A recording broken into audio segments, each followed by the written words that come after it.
Football season's been crazy so far. Will our picks get any better? Stay tuned, and it is the death of baseball in Oakland, but the birth of hockey as the new season of the NHL is about to begin. Hello and welcome back to The House That Happened, sponsored by Shoey's Bar and Grill, the only place to be in suburban Etobicoke, voted 4 times the best dive bar in all the GTA. The Phoenix rising from the ashes, opening soon, Cruz. I'm Andrew Milani. Hi, my name is Cruz, and buddy, look around. There's actually construction going on in this place. There's some paint on the walls. Yes, the things are ripped out. We don't see the beer taps, but everybody that's asking me, yes, there is now progress going on at Belfield and Martin Grove, and we should be opening soon. Well, Absolutely. Not soon, but there's progress. Yes. There's progress. How was your week? Pretty good. I was at a terrible Blue Jays game last night, though. Well, I had fun, though. We made the most of it. Okay, so that means you got to spend more time talking to Radhika about all the good things on baseball because there was nothing else to talk about. Sure, and her friends. I met a couple of her friends for the first time. Oh, that's cool, too. So you got to give them the nuances of ridiculousness when a game gets out of control. Yeah. You know what I'm saying? It's just crazy. I feel bad. But the one thing I want to shout out about, and I've been telling everybody this since back in May, I'm not a climate change denier, but I read something about 15 years ago from a guy who wasn't let into the climate thing because he said about the rotation of the earth. But people in my neighborhood say this, and I said it in May and June and July. I remember the weather was a little weird. I said, don't worry about it. We'll have great weather till the end of October. I wish I could make football picks like that. Was September not the best month of weather we've had all year? It's been quite nice. And it's going to go until Halloween, people. You heard it here first. I Cruz, the non-meteorologist, nothing to do with barometric pressure. I just talk to the gods of weather. So, it's funny. At the Blue Jays game, there was, so they had, these green lights all around, right? And, the dome was open, and, where the kind of the lip of the dome is, someone had a little thing projected that said the theylied.ca or whatever. What? Yeah. There's some guerrilla marketing, and then changed to usecash.ca. You're kidding me. This is not an endorsement of them, by the way. This is just a funny thing that happened at the game. I think it's very clever that they pulled it off. So, and it wasn't for that long. It must have been for maybe an inning and a half. Oh, an inning. Yeah. Okay. And then it kind of went away. So, and it didn't look like anyone was getting kicked out. So they kind of stealthly. Yeah, they got in and got out. Yeah. Whoever those guys that did out, we're not about your product and your whatever you're doing, but we like your creativity. Sure. Is that how it's going to work? I only got two shout outs I want to make. The first one is to Andrew B.O.H. Freeman, who today we will be Friend of the show. Friend of the show. We will be celebrating his 40th birthday today. You know what? He's made it this far, guys. I tell all you guys, between 40 and 60 is the best years of your life. Andrew will be seeing you later today. Should be a good time. The only other shout I've had is because some people listen and some people have been finding out, but I want to do a shout out to Mr. Phil X, who is now the guitarist in Bon Jovi, for continuing to spread the good word of groove and the fact that he is kept in touch. A lot of us people that were seeing him 30 years ago are still on the same bandwagon for the same guy, and he has not altered his position about music is fun, appreciate your audience. 30 years later, he's ended up as a guitar player in Bon Jovi, and he's still satisfying people to this day. I'm going to tell you, Phil, you're the most humble rock star anybody ever knows. Check him out. He's amazing. He's on all the shredding stuff too. Yeah. And promoting equipment and that. And for all the people that showed it out to me on Facebook, remember me back in the day. Yes, I played baseball. Yes, I'm the lefty. Okay. And John Bon Jovi, maybe the real nice guy in rock now that Dave Grohl, I guess, has been exposed. Sorry, Dave, you shouldn't have been stupid. But if you really want to know the truth, if people really knew what guys like Bon Jovi and Brad Pitt have done for the community, they got exposed because they tried to keep it under the table because they didn't. Well, Dave Grohl, you mean? No, he did it too, but now he's got his little issue. But if you got Brad Pitt and John Bon Jovi, they've contributed stuff that we don't even know about. People are eating. People got homes. People got this. We should have more of those stories instead of the current one that seems to be, what is it? Permeating our society. We won't even say his name. How's that? Yeah. Well, Brad Pitt, there's apparently an abuse thing with him, which... I don't believe that. I just think it was the Me Too people jumped on him. He got mad one day and yelled. So what? He was never. As long as it didn't get physical. No, they tried to go there. It wasn't. All the kids said it was. And Angelina Jolie is not what you call the most stable human being on the face of the earth. I don't want to even go there. Thank you. I don't want to go there. Oh, by the way, you're going to give the Humber Hawks a shout out. Yes. You're in the gear. Yes, Humber Hawks going to be calling men's and women's soccer today. Women's soccer, 0-for-4 start, but let's get back on the horse there. You can go for 4-4. You got 4 more games. You can get it back to even. I mean, and everyone makes the playoffs too, so it's one of those. Okay. But I mean, you want to start getting some wins on the board. It's 0-4 is not great for Humber. We don't want to give you a participation trophy. No. Thank you. No, we want a medal. Yes. That's gold, preferably. That would be the name of the game, 100% for sure. Also want to shout out Dame Maggie Smith, died at 89. She played Professor McGonagall in the Harry Potter movies. Huge shout out to her, one of the underrated actresses of all time. If you check her over or whatever, she's won Academy Award too, didn't she? I believe so. Or she was at least nominated twice. Go back and check the history of some of the earlier days, 70s, 60s, 70s, 80s movies. Oh, she's been around a long time. Oh, did some great movies. Huge shout out to her, but it was a great way to be able to finish her career being involved in the whole Harry Potter thing, which I thought was really cool. I think she's in Hook as well. Yeah, Spielberg I think she movie, was in Hook too. Yeah. Yeah, I took my kids to see that when I was young. I took them to see that in the movie. It was a pretty cool movie. Yeah, but big shout out to her. Her contributions to acting cannot be underestimated. Absolutely not. Did you want to do the John Tortorella one or save that for hockey? Okay, we'll save that for hockey. Okay. Yeah. So we will lead off with, we don't usually lead off with this, but I think it might be the first in our show. We might have to fact check this, but the NBA. Wow. Yeah. First of all, we have to do a shout out, and this has to be said because a lot of people have been talking, and you've seen it online in some of our threads. Congratulations for Vince Carter for being the first person that'll be in the Circle of Excellence at the Scotiabank Well, Arena. more than Circle of Excellence. He's getting his jersey retired. Yeah, and his jersey retired, okay? Now, there's a lot of questions about, he only played here 5 years. It was a bad 6.5, 6.5 years. If you do know this, that whole, if you were around at that time, the general manager at the time was an idiot. Rob Babcock. He has never got a job in the NBA since. Not a GM job. Yeah. Oh, he's got like consultant job. Yeah. But he Because never. I remember in that documentary, he had a Timberwolves shirt he was wearing. So Yeah. he was involved there somehow. He screwed it up. But what we're talking about, the big main time. reason that Vince Carter should have his number retired is because how he affected basketball in Canada on a grassroots level. You know, we didn't have these academies before Vince Carter I think came he should to be town. acknowledged for that, but I don't know if he should have his jersey retired for that. Well, I think it says impact on the game itself. He's getting it more for that than the time he spent in Toronto. How many guys in the NBA are playing right now that say Vince Carter, Vince Carter, Vince Carter? All the Canadians. You talk to Shea. You talk to A.J. Barrett. You talk to Dylan Brooks. R.J. Barrett. Yeah. You talk to all these guys, and what's the first thing they said when they looked up? As a kid, man, I seen Vince Carter. And what it's done, like I said, we didn't have... I don't know. That's a little suspicious because those guys would have been too young to... They were all kids, they were saying. Their dads were putting in front of the TV. That's what they're saying. They were coming along. But anyway, we wouldn't have had... That's suspicious. Well, I'm not sure, but BioSteel came out of it. The place in Kingston came out of it. The place that they have in BC where Kelly Olynyk came out of. Those camps or shit would never went on before Vince Carter. So I'm going to give him his props that way. Sure. Well, I'm saying that they shouldn't acknowledge it, but the jersey retirement kind of rubs me the wrong way. First of all, he only played 6.5 years here. My rule is you got to play 10 or very close to. The Milani rule? The Milani rule. Oh, okay. Never won a championship. The furthest they made it was Game 7 of the second round. His biggest achievement was a slam dunk competition.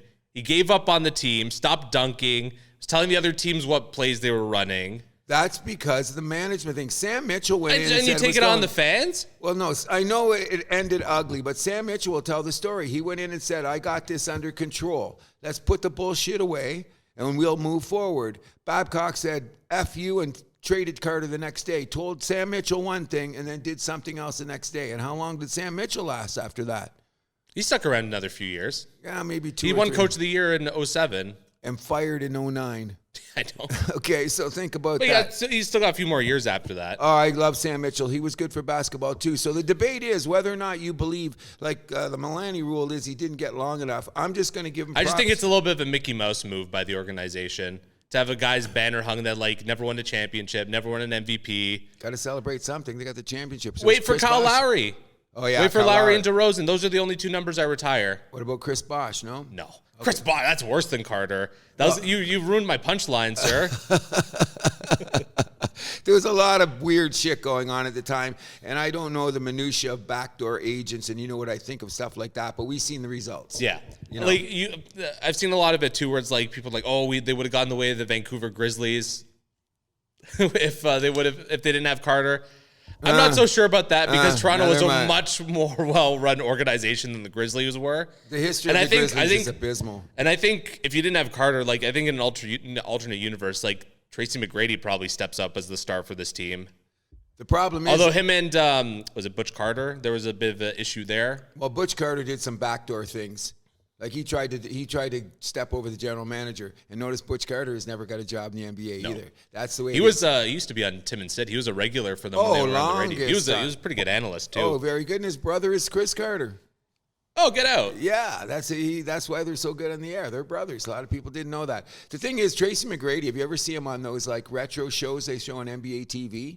His biggest thing was, I made a mistake. I should have stayed in Toronto with Vince. We could have gone somewhere. But he thought he was going to go and join Grant Hill. Yeah, or in Orlando. And then Grant Hill ended up with the staph infection, and that totally screwed that organization. So well, and the problem with McGrady, too, is like Butch Carter refused to start him, even though he probably should have been starting at the small forward. Yes, he should. He was trying to make him the 6th man. Yeah. And he wasn't a 6th man. He should have come off the bench. And the great thing about McGrady is if you've seen him the first couple of years, he was like that deer trying to get up on its feet for the first time. Then he blossomed into Tracy McGrady, one of the greatest scorers of all time. But we couldn't glorify him because how many times did he get past the first round? Not many. Later in his career, when he was picked up to be his Houston, extra play going on, outside of that, he never had any great playoff success. Well, who was his coach in Orlando? Wasn't it Doc Rivers? So we'll give him a bit of a break. How you doing, Doc? I'll just end off with this. Like, I wish there'd be more of an at least an acknowledgement by Carter. They kind of let the fans down at the end, and like he's never really done that. He's kind of just like doubled down. Yeah, that's disappointing. Like meanwhile, Masai Ujiri, I thought he had the perfect response where he's like, I understand this is divisive. He's like, and if you're upset about that, he's like, that's okay and that's fair. I'm like, okay, I at least like that the president's acknowledging that it's not there's like, oh no, everything's fine here. So we'll leave it at that. And we had a nice little debate, me and Kevin Pick yesterday in the group. I seen that. Yeah, how you doing, Pick? Maybe I'll be seeing you today. The thing is, it was really cool because when they did the ceremonies just down the street from here, we're talking Islington and Dixon, and which they say is one of the rougher neighborhoods in the world. But he went out there to talk to the grassroots kids where they set up that basketball thing, and Carter was somewhat moved. The only thing I'm saying is, how did Olivia Chow get there? That's the only thing that ruined it for me. She's the mayor. And I'm a Of course citizen. she's going to be there. She never shows up for the freaking economic meetings, does she? Anyway, shout out to Vince Carter. That's a lot easier for the glitz and glamour, I'm sure. I guess it is. You get to wear a Raptors uniform designed and paid for by the taxpayers. Yeah, and then they have Carter jerseys kind of hidden all around the city, which is cool. Yeah. Bring back the purple. Oh, with the yesterday. Black backs, yeah. Yesterday, and I'm a purple guy. I guess if we're going to talk about people that have long careers, we should have another shout out to our good friend, Mr. Derrick Rose. Yes, he is retiring after 15 years in the NBA, the former MVP. Could have been so much greater if it wasn't for his knees giving out on him. That Bulls team, they were really knocking on the door when it all kind of unraveled. Noah and all of that. Jimmy Butler, Jimmy Butler. Yes. No, they were a great team. The problem was, I always thought, because if you remember, one of the greatest finals in the NCAA Final Four is the overtime with Kansas and Memphis. John Calipari was his coach, and what's his name? Mario Chalmers made that crazy shot in overtime, so he never won a national championship, and he should have. He was the number 1 pick overall. When he won the MVP, he was one of the youngest guys ever to win the MVP. I remember. And he had handles and speed to beat the band. Once his knee went, he was still an effective player, but he was never. He wasn't that superstar anymore, and it's unfortunate. But I'm glad he got his 15 years in. I respect him. He was a good player. Apparently, he was a very good teammate. Big shout out to Derrick Rose. Wish it could have been more. Yeah, big fan of Derrick Rose here at the House That Happens. I think 100%. I speak for both of us. 100%. And some surprising news came out of the NBA last night. I was on the subway train riding line 1 from Union to Highway 407 when I received the notification that Karl Anthony Towns had been traded to the New York Knicks for Dante DiVincenzo, Julius Randle, and Detroit's first-round pick. Okay, I got to tell you where I'm at. And shout out to all the boys that called me out where I used to work. We had a little get-together. Another guy's leaving. He's going to Alberta, and we're sitting down there, and there's a bunch of big basketball fans. Damien says, hey, Crazy, did you hear about Cat? What? What do you hear about Cat? Cat might be going to New York. I looked at him and I said, is there a problem with Anthony Edwards? He goes, I don't know. Doesn't he think it's weird? We didn't get weird out of our mouth. And the crumb comes across the ticker. It's official. Cat going to New York. I wonder what they're saying in New York City. Oh, they're going nuts. You know, think about it. That team could be solid now. I'm thinking it's a little weird because of Randall's injury history. So now you got two guys the same. Like Randall scores more than Gobert. But where's that chemistry going to go? Now Brunson's got Cat. Yeah, that's a nice little 1-2 punch in New York. Oh, there you go. But I'm going to be very curious. I'm going to be paying attention to what's going on there. I thought Minnesota was going to be one of the teams that you thought about this year. I don't think this takes them out of contention necessarily, though. No, we'll have to see. Wait till they get on the floor, see the chemistry, whether it's going. Now, Anthony Edwards is obviously the guy in the NBA. Because you know what the problem with the NBA I've noticed over the years? So many people have trouble being Robin. They all want to be Batman, but there's got to be a Robin. Oh, we dealt with that here in Toronto with one Mr. Pascal Siakam. As I was saying, we don't have, you know what? Someone's got to drive the car, someone's got to turn on the light switch, and someone's got to be a superstar. It's called roles. It just seems in the NBA, the roles get jaded or clouded. What was the E word you had a couple minutes ago? What's that? Ego. Good, the bad, and the ugly of lexicon in the English language. The three words. They need to do some DMT, and so you could have the ego death. They got to do something. But in any event, this is almost shocking. Like, you know what I mean? Like, I'm going out to have a few beers with the boys. Last thing, I'm thinking about other things on sports. Hey, hear about Cat? I was very, very, very surprised. You know what I mean? And I mean, this probably immediately puts New York as like one of the top 3 teams in the Eastern Conference. Right away. I wonder what the race baiter Stephen A. Smith's going to have to say. Oh, he's a Knicks fan. He's probably jumping up and down. Oh, Spike Lee threw a welcoming party, I'm sure. Anyways, but with New York being the mecca of basketball and a city that you really want to be relevant, they're like a Lakers, Cowboys organization who hasn't done nothing for a long time. It's good for New York City. It's good for basketball. We're just going to have to wait and see about the chemistry, ego, and the results. Yeah. I mean, on Minnesota, I still think there's tons around Anthony Edwards, so. Guy's got to be MVP one day. If you don't like Anthony Edwards, you don't like basketball. That's how I look at it. Come on. Really, the guy's, they don't call him the Ant-Man for nothing, you know? No, he doesn't. No, we do not. We will move this to Formula One, where Lando Norris took the Singapore Grand Prix, and he is now only behind Max Verstappen for the Drivers' Championship by 52 points. Quite interesting. And you know what? You warned me that this might not be one of the most fun races of the year because of the layout of the track and how things going. And I think that you pretty well, I didn't have to watch the race. Everything that you said pretty well went on. Yeah, I believe it was sponsored by NyQuil or something. Whatever the case may be, it was pretty good. Even though, like we were saying, like some of the things changes, like we were talking about Mr. Hulkenberg. I think he's starting to make a name for himself, even though he's way down the pack. He's, you know. Well, I don't know about making a name for himself. He's like a journeyman, but he's been around a long time. Well, agreed, but I'm still saying I think that someone should. Do you think he'll switch places, or he's just? Well, he's already got a seat at Sauber next year. Sauber, which is going to be Audi the year after. Good for him. The German sponsorship money. There you go. But there's something we all got to say this, and we were talking about this in our production show, and we were making jokes about. So what? Ricardo got the fastest lap. Where is he today? Out the door. You know, and I mean, I guess he's still technically a reserve driver to the end of the season. Oh, he will be. Yeah. He's on the bench. Yeah. You've been benched. You know, and if you ever watched Drive to Survive, Ricardo was one of the guys, the characters that pushed that show up at the time. Mm-hmm. But that funny 3-letter word we were talking about really wrecked his career because he's another guy that couldn't accept the fact that maybe there's a better driver in the house. Yeah, absolutely. And where is he now? On the bench. That big, soon to be out the door. So in North America, just say running at the Michigan 400 around the oval. So, yeah, someone was telling me that McLaren has a seat in IndyCar, and he's obviously got a relationship with them, so he can probably step right in. Yeah, Possible. Hey, listen, he made enough money. He made a name for himself. He's well known. Oh, I'm not feeling bad for him, but like, No. there's some people saying like, actually, like one of my friends was like, oh no, they shouldn't have thrown him out like Why? that. He did like so much to raise the profile of sport because of the drive to survive. And I'm So like, what? First of all, the Hamilton-Verstappen rivalry is what I think really raised the profile of the sport. That pushed it up. He was just like the what would you call? He'd be best supporting actor in that.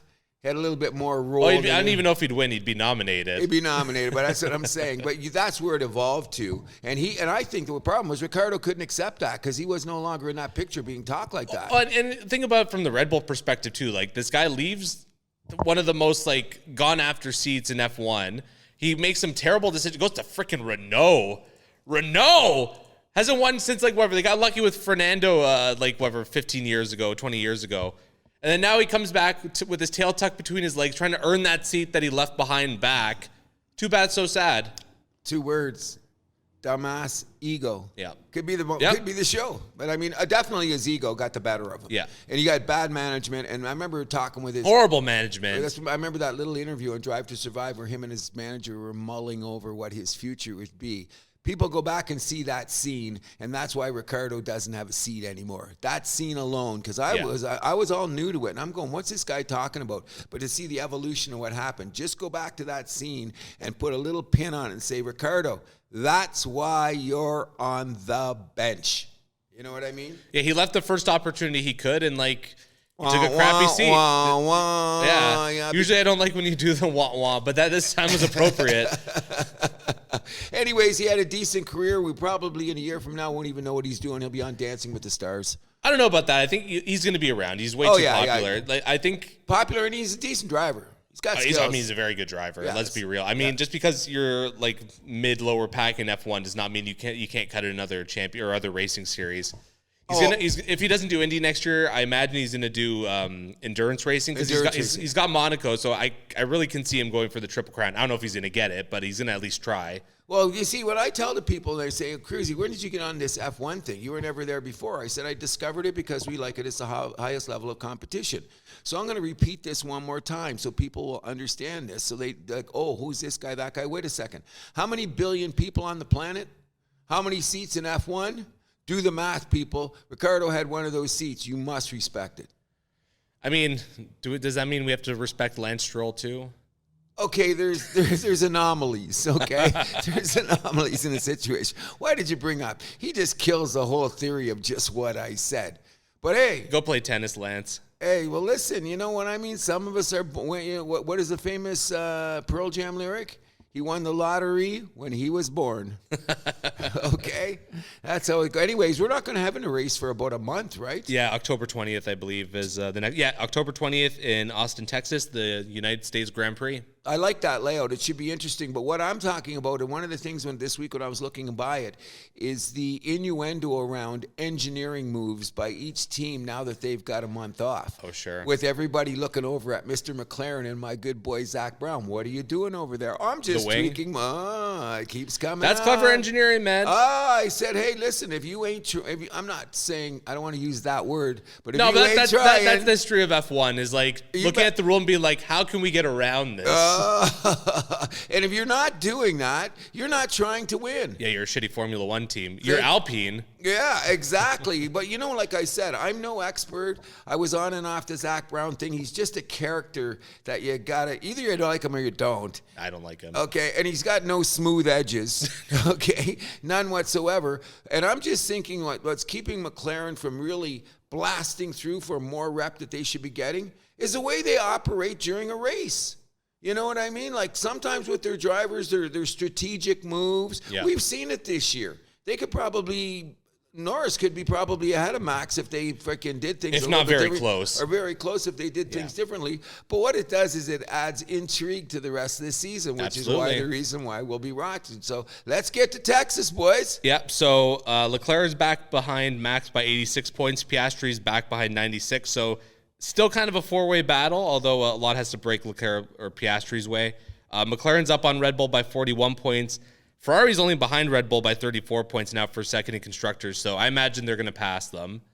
All depends on what happens with the experiments. You know what I mean? We've got those variables that we have to deal with. But if they were to fall down like that, this will now be a disastrous season for Red Bull. Even if they come in third. Well, I think as long as Max hangs on to the Drivers' Championship, I think you can view that as a success. Oh, anytime. Okay, yeah. Putting it in perspective. But from a team point of view, this is not the season they were expecting. Well, if they continue to fall off next year, then Max is going to be on his way to Mercedes. I'm not arguing with that. And then apparently Red Bull has George Russell already eyed as Max's replacement. And I like George Russell. I think that he smokes weed. Guys, he's different. He's a little too smooth. He's different. That's all it is, you know. And that's why you watch sports sometimes for the characters and you hope they stay in line. Mm-hmm. That's what it's all about. But I'm looking forward to the Texas race. Yeah, me too. Only a couple more battles really in constructors. Haas is behind Red Bull Jr. by 3 points for 6th. Yes. And Alpine is behind Williams by 3 points for 8th. So a couple little and then Sauber is over there somewhere smoking weed, just getting drunk. Eating grass. Yeah, eating grass. You know, all the things just that make crawling. Yeah, that's what we're doing. But in any event, it should be interesting. I'm looking forward to the Texas race because the way that lay it out and you get to really lay out some speed at some junctures of the track. You know what I mean? I took a look at it on that little thing when you go to F1. I go, oh, yeah, that track. Some interesting spots where you could pass, too. Yeah, that's what I'm saying. With speed. Yeah. Yeah. And even like there's that one hairpin, basically, too, where that's going to be a big opportunity. Yeah, definitely. What do you think of Colapinto, the Williams driver? I don't know. I haven't really invested much time in the guy. So I think he looks pretty good. Young. Like, there's a couple youngins coming up. Like, how old is he? 22? 21. 21, and you're getting behind the seat of the car. You're doing something, buddy. I don't know if he's in it because there's only one seat left for next year. That's it's right. That 2020, or it's that Sauber seat. I don't know if he's going to get that, but I hope he's going to be on someone's radar where. Well, you know what, though? I think of it this way. It's a good way to get himself in the door, prove what he can do, and then he'll get to a big team. It absolutely won't hurt his chances. Yeah, that's what I'm saying. I always looked at it that way. You know what I mean? If you get in the door and then you prove that you can do something with a car that's inferior to the other guys, then all of a sudden you're on the radar, which could get him a ride on a better crew down the road. I just hope he gets in the door. He's already got points, which the man he was replacing could not say. What a kick in the head to him. We're not even going to say his name because I don't want to embarrass the guy. Yeah, let's not kick him when he's down. Exactly. And last but not least, Max was given a community service sentence by the FIA for too much swearing on the radio.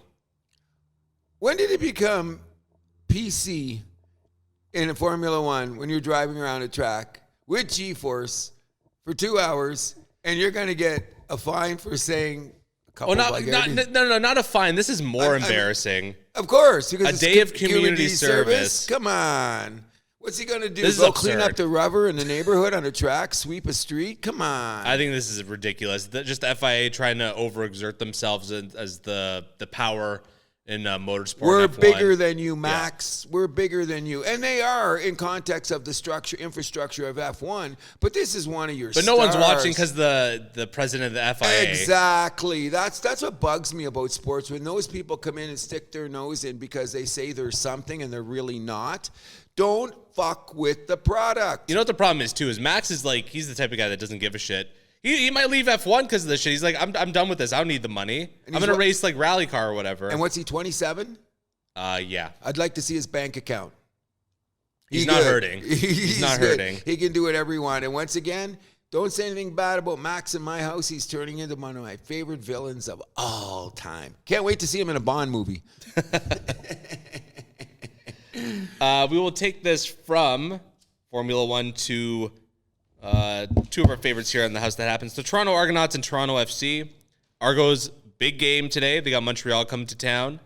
And after that, they got a bye week, and then it's just 3 games left in the season at Winnipeg versus Ottawa and at Edmonton to close out the season. Okay, so I'm going to tell Toronto down. I did not bring the stick today because people have been saying I've been beating on these teams a little bit too hard. I think they deserve Perform if you don't want us to beat them. There you go. That's what I'm saying. Now, we were trying to hype up. First, well, we'll get to Argos first. Play some defense, guys. You know, their secondary's terrible. Absolutely. The way you puked that game on, have you got Montreal today? If Montreal comes in and kicks the hell out of you, their quarterback's back too, isn't he? Yes, he's coming back. This could get ugly. It's at BMO though, right? Yeah, it's at BMO. I hope they get a good crowd. Surgeon could go down, you know what I mean? What's a crowd, 10,000? Come on. BMO, our Toronto FC guys will get 22 easy. You know what I'm saying? But the Argos... Well, it's been looking a little empty there, too, lately. That's because season ticket holders are staying at home because they're pissed. Well, and no one's buying. And nobody's buying. Which brings us to BC losing last night to Hamilton, which is one of the other things we've been talking about. That West Division now is just a freaking cesspool. Yeah, so this actually gives Hamilton a chance to get that crossover spot. Exactly. And they're only back of Saskatchewan by 1 point now. And Edmonton still got their head in the clouds there a bit. I don't think they're 3 points back though. Like, I don't think Hamilton's got a better shot than Edmonton. Yeah. But I mean, talk about this 6 weeks ago. Where was it? We were leaving Edmonton and Hamilton. They were roadkill in our books. When was the last time the East team had a chance at the crossover? When Jesus was a baby? It hasn't happened lately, you know, which does add intrigue to the league and should bring more eyes to the table. But still, when you do watch the Argos and you're pumped up and you see what they do at the secondary, you go, come on, guys. I think it's the light blue uniforms. Get rid of them. Go back to the traditional blue on blue, and maybe you're going to be better.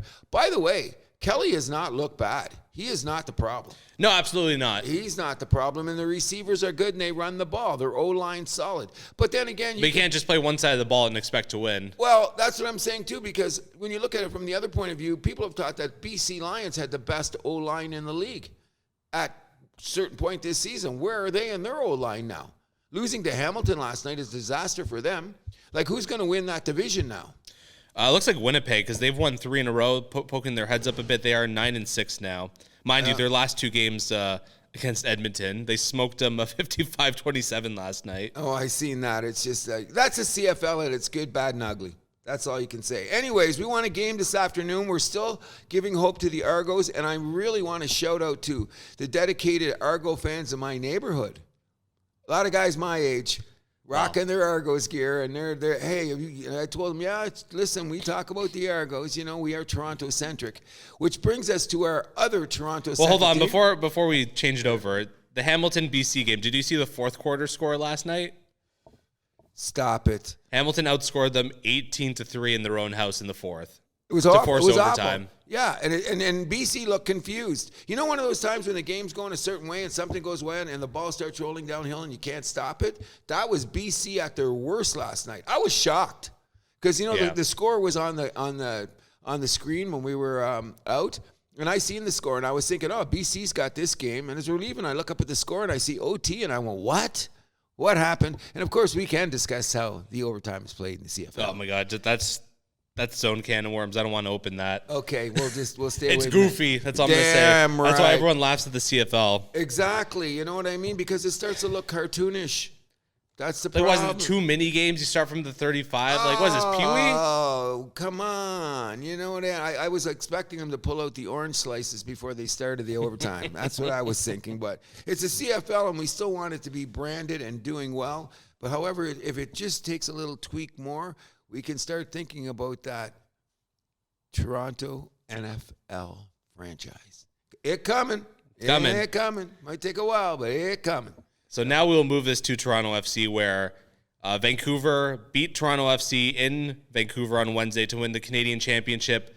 It was 0-0, went to penalties. Vancouver, unfortunately, won it 4-2. Yep. Big shout-out, though, to Isaac Boehmer, the goalie for Vancouver. A number of huge saves, including in the shootout, a penalty in the game, and just some big saves throughout. Because Toronto, for a lot of it, they looked like they were all over Vancouver. Oh, no, they had that, and I think they had possession time, too. When you looked at it, and I just want to say that we've always said the arrival of overplayed players coming to the Toronto FC. Bernardeschi has been playing his ass off. He started. And Insigne actually crossed the ball to him. I seen that too, which we went. Let's stop. Did he do that? You know what I mean? But was that on purpose? I don't know. I'm just saying maybe it bodes well for next year.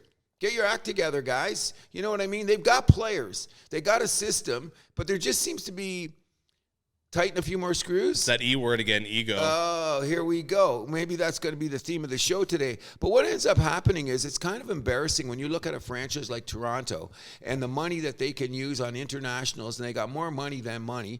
The thing that drives me crazy about it is that you've had a fan base that's freaking loyal and rabid, and the chance that you had just in the last couple of years to see that dissipate in front of our eyes, so that you're now like, what's going on in Toronto? And everything we said on the last show about hoping they make the next step, what did they do? They stubbed their toe at every step. Yeah. You know what I mean? And I'm thinking, oh, they're going to make the playoffs. Wait a second here. All of a sudden, just in the last time here, they're going to be on that border, or they might have to play the play-in. Yeah, it's play-in or nothing really for the Argos, or for the Toronto FC.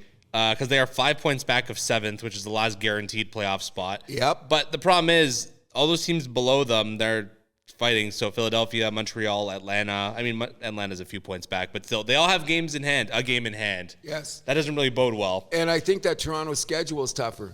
Let's see. They're in Chicago tonight. Chicago is not a very good team, so that could be a blessing. But then you have New York Red Bulls and Miami. Yeah. They're home games. They're both good teams, but at least you got them at home. So what's the odds of Messi coming up here and playing that game?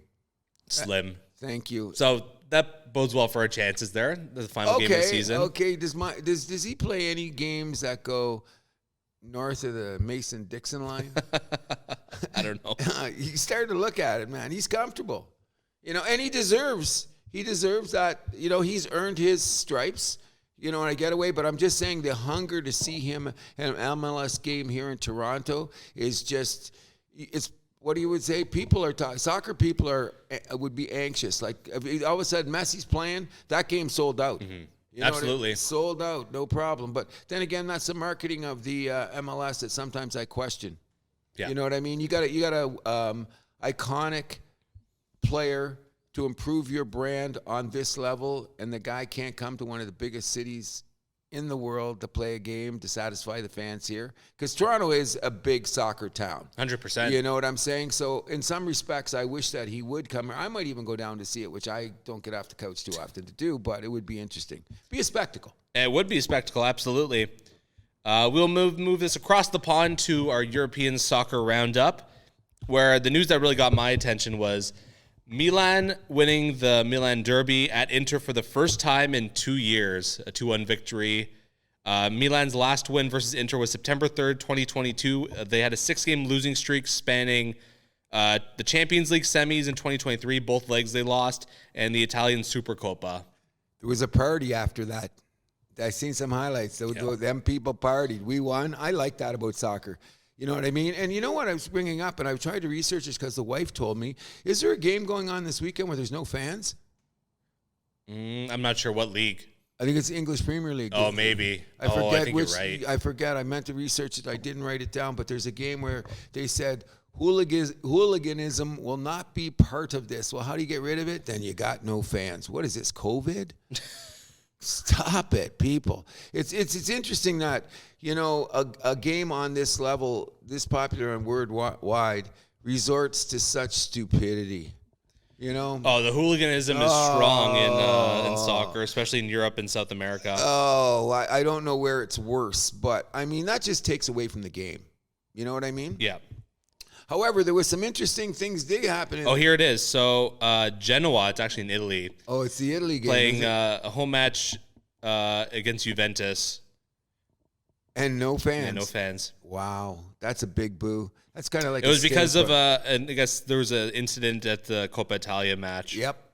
They brought it up. That's unfortunate. Sorry for the fans. Everybody put the TV on. It's going to be kind of weird, though. Those guys running around and all those empty seats. It's going to feel like COVID.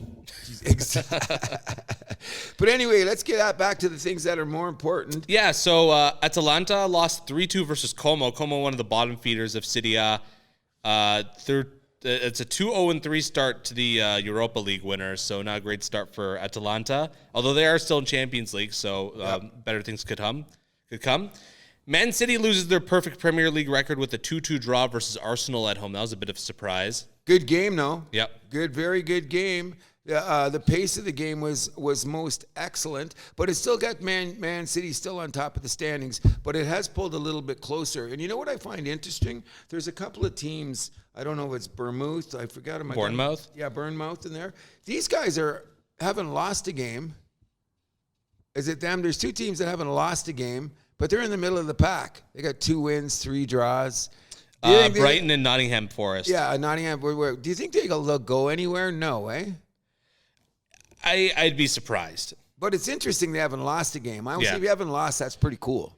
Well, they play very defensive styles, right? Like that's what Play in the box, Yeah. play in the box, hope for a chance, play in the box. But they got a couple wins, so credit to them. Oh, yeah. Do you think that one of the teams that I've been noticing that I don't know if they're going to go anywhere, but is Aston Villa going to make any noise this year?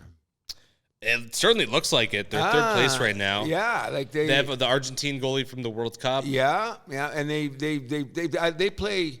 Is it fastball? Would you say? They like to move the ball. Oh yeah. You know what I mean? And they weren't even on my radar. Not that I know anything about it, but suddenly when you keep looking at the highlights and what's going on, I keep seeing Aston Villa's name sneak in there. So it should be an interesting season, especially the top 4 teams. Yeah, and they're one of the teams on the rise, like just the last few years. Yep. Everton got their first point of the season, a draw in Leicester City. They had the 1-0 lead. They conceded, but I mean, it was on the road. You take the point, especially if you're that low in the standings. Yeah. Manchester United failed to score in a 0-0 draw at Crystal Palace, of all teams. That was a weird one. It's very disappointing. I mean, Manchester I went City, to look for the highlights, and there was none there. No, there is good highlights if you do look at it. Like, there were some good chances in the game. Oh, sure. You know what I mean? And so we sometimes don't respect the goaltenders at times who make, like, some of these guys make insane saves. You know what I mean? And literally diving across. And the guys are shooting rockets. Come on. It's going to be interesting. Yeah. And well, I guess we'll apologize to our producer Jay, who is a Manchester United fan. Sorry about your luck, buddy. Yeah. Barcelona won 5-1 at Villarreal. It was an absolute rout. Those guys, and look at their lineup. They could be arguably one of the best club teams in the world, correct? Yeah. Like, they come out and bitch slap people. I put a bet on them this week to win Champions League. Yes. Plus 1,200. I thought that was good value. I thought you did a good bet there, too. And the way they've been playing, like, there's no doubt about it. They're in that league. You can see they are a step above everybody else. And their lineup is amazing. Yeah. They have the goals leader in Lewandowski. They have the assist leader in Yamal, the young 16-year-old. Yeah. They're looking like the team to beat. Mm-hmm. In Ligue 1 in France, Marseille won 3-2 at Lyon, and Jonathan David scored his second of the season in a 3-3 draw versus Strasbourg. I'm happy for him. Me too. I'm very happy for him. Yeah, we got to put that in there. And then it's going to be a big week. Before we get to the goals of the week, it's going to be a big week this week for soccer. So today we have Bayern Munich versus Bayer Leverkusen, arguably the 2 top teams in Germany going at it. And then tomorrow we have Manchester United versus Tottenham, Atletico Madrid versus Real Madrid. So we have the Madrid derby. Yeah. And then it's Champions League this week, so it's only Tuesday, Wednesday. Tuesday we have Bayer Leverkusen, AC Milan, Arsenal, PSG, and Borussia Dortmund versus Celtic. And on Wednesday we have Lille versus Real Madrid, Aston Villa versus Bayern Munich. Oh, those should be a lot of fun. That should be good. Do you think PSG is going to make a move? How so? Well, you hear a lot of frickin' talk about them and their club team, but they don't seem to be performing at the level that I'm hearing the club. Well, they also lost their best player. Yeah, that hurts. Yeah. Okay. They're going to win the French league like they always do, but Champions League, they might not do nothing, right? They never make it past the quarterfinals. That's the joke about them. I think they're going to be in that position again this year. Marseille, they have a star on their crest, not because they won the league, it's that they won Champions League, and it's to rub it in PSG's face, basically. 100%. Now, that's one thing before we get to our goals of the week. I want to say one of the things that I have problems with, because I'll keep on saying it, and I'll say it again, maybe I will learn, some have been in minutia about soccer. So I'm going to look at the teams and say it's Wolverhampton against Southampton. Wolverhampton. Whatever. Yeah. Then they show who's who. This uniform situation in soccer, on the scoreboard, it shows you like the colors. Oh, no. I get it now. Like, I figured that out. You know, you're not colorblind, are you? No. Okay, so good. I figured that out. But sometimes when they come on, like, I just don't understand the uniforms. I don't, but that's because... Well, the away uniforms is usually where they get pretty creative. Yeah, but I mean, that's because I'm not... had a vested interest in soccer. This is tradition. This is money. This is like NASCAR, whatever the case may be. But sometimes they run out and I go, what uniform is that? Oh, that's, you know what I mean? And like I say, you look up for the color. Yeah. You know what I mean? But some of the uniforms that I come out, I go, really?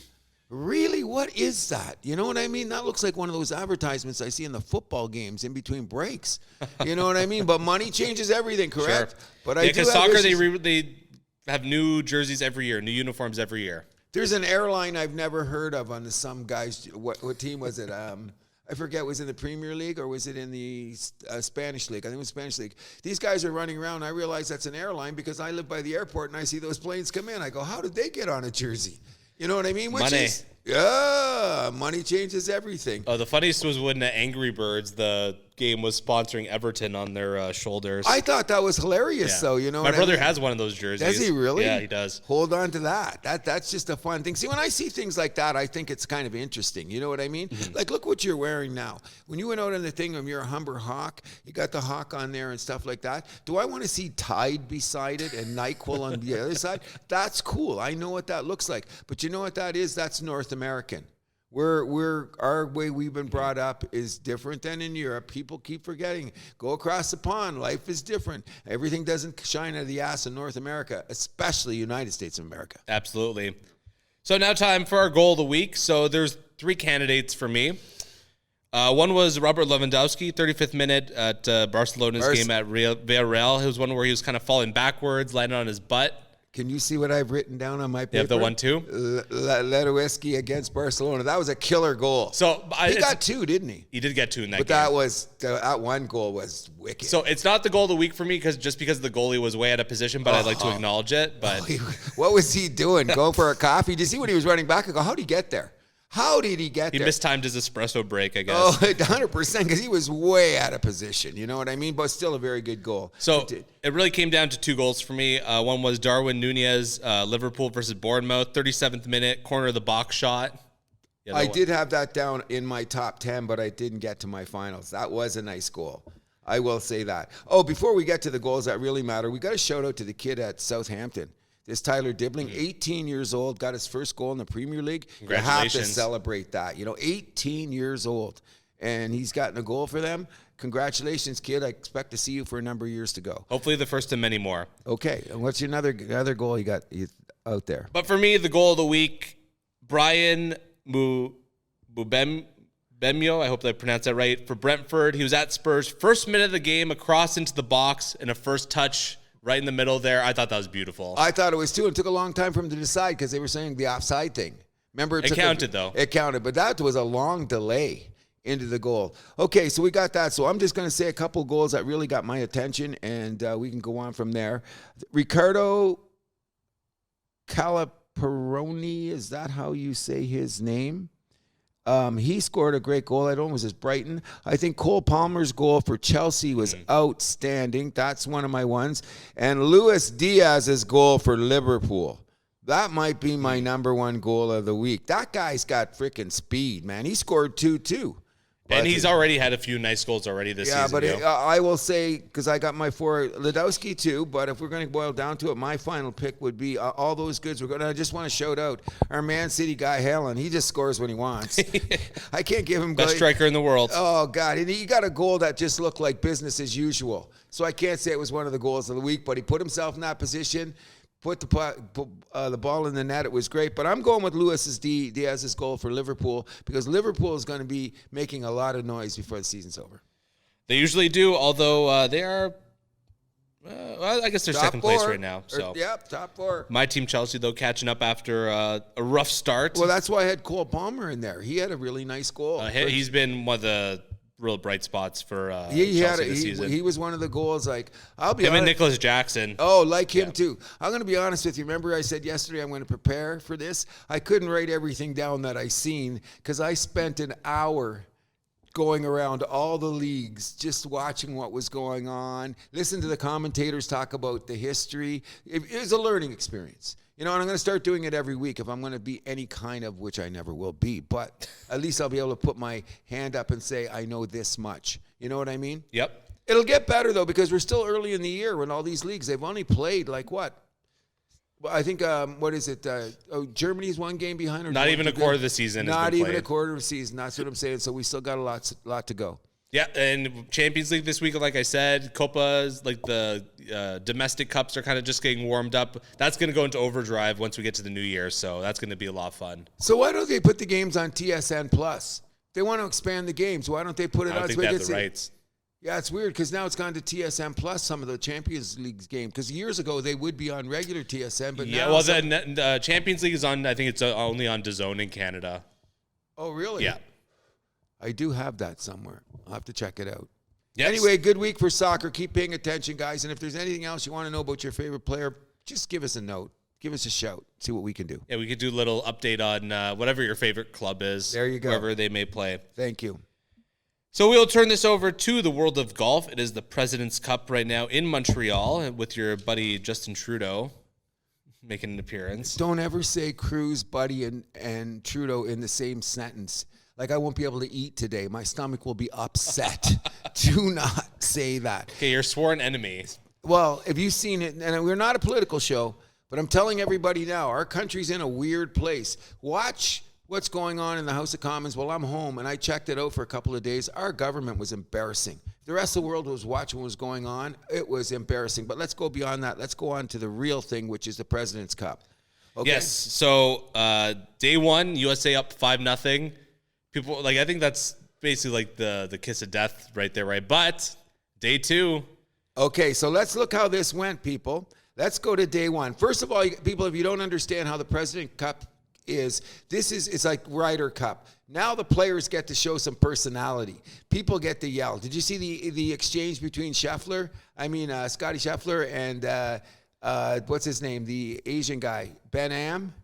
I got it. Yeah, we'll take this. When do you hear that on the golf course? It was just amazing. The crowd was going nuts. But here's an interesting factor. People have got to understand this about the game. This is completely different when you're watching a PGA Tour in this respect. The first day is alternate shot, and the next day is best ball. So sometimes, like, a guy can make a shot, and it's so bad the other guy's got to take it away. So there's some interesting strategy that was going on. But what people fail to realize, if you look at the first day and the lineups that they have, because they put out in teams, right?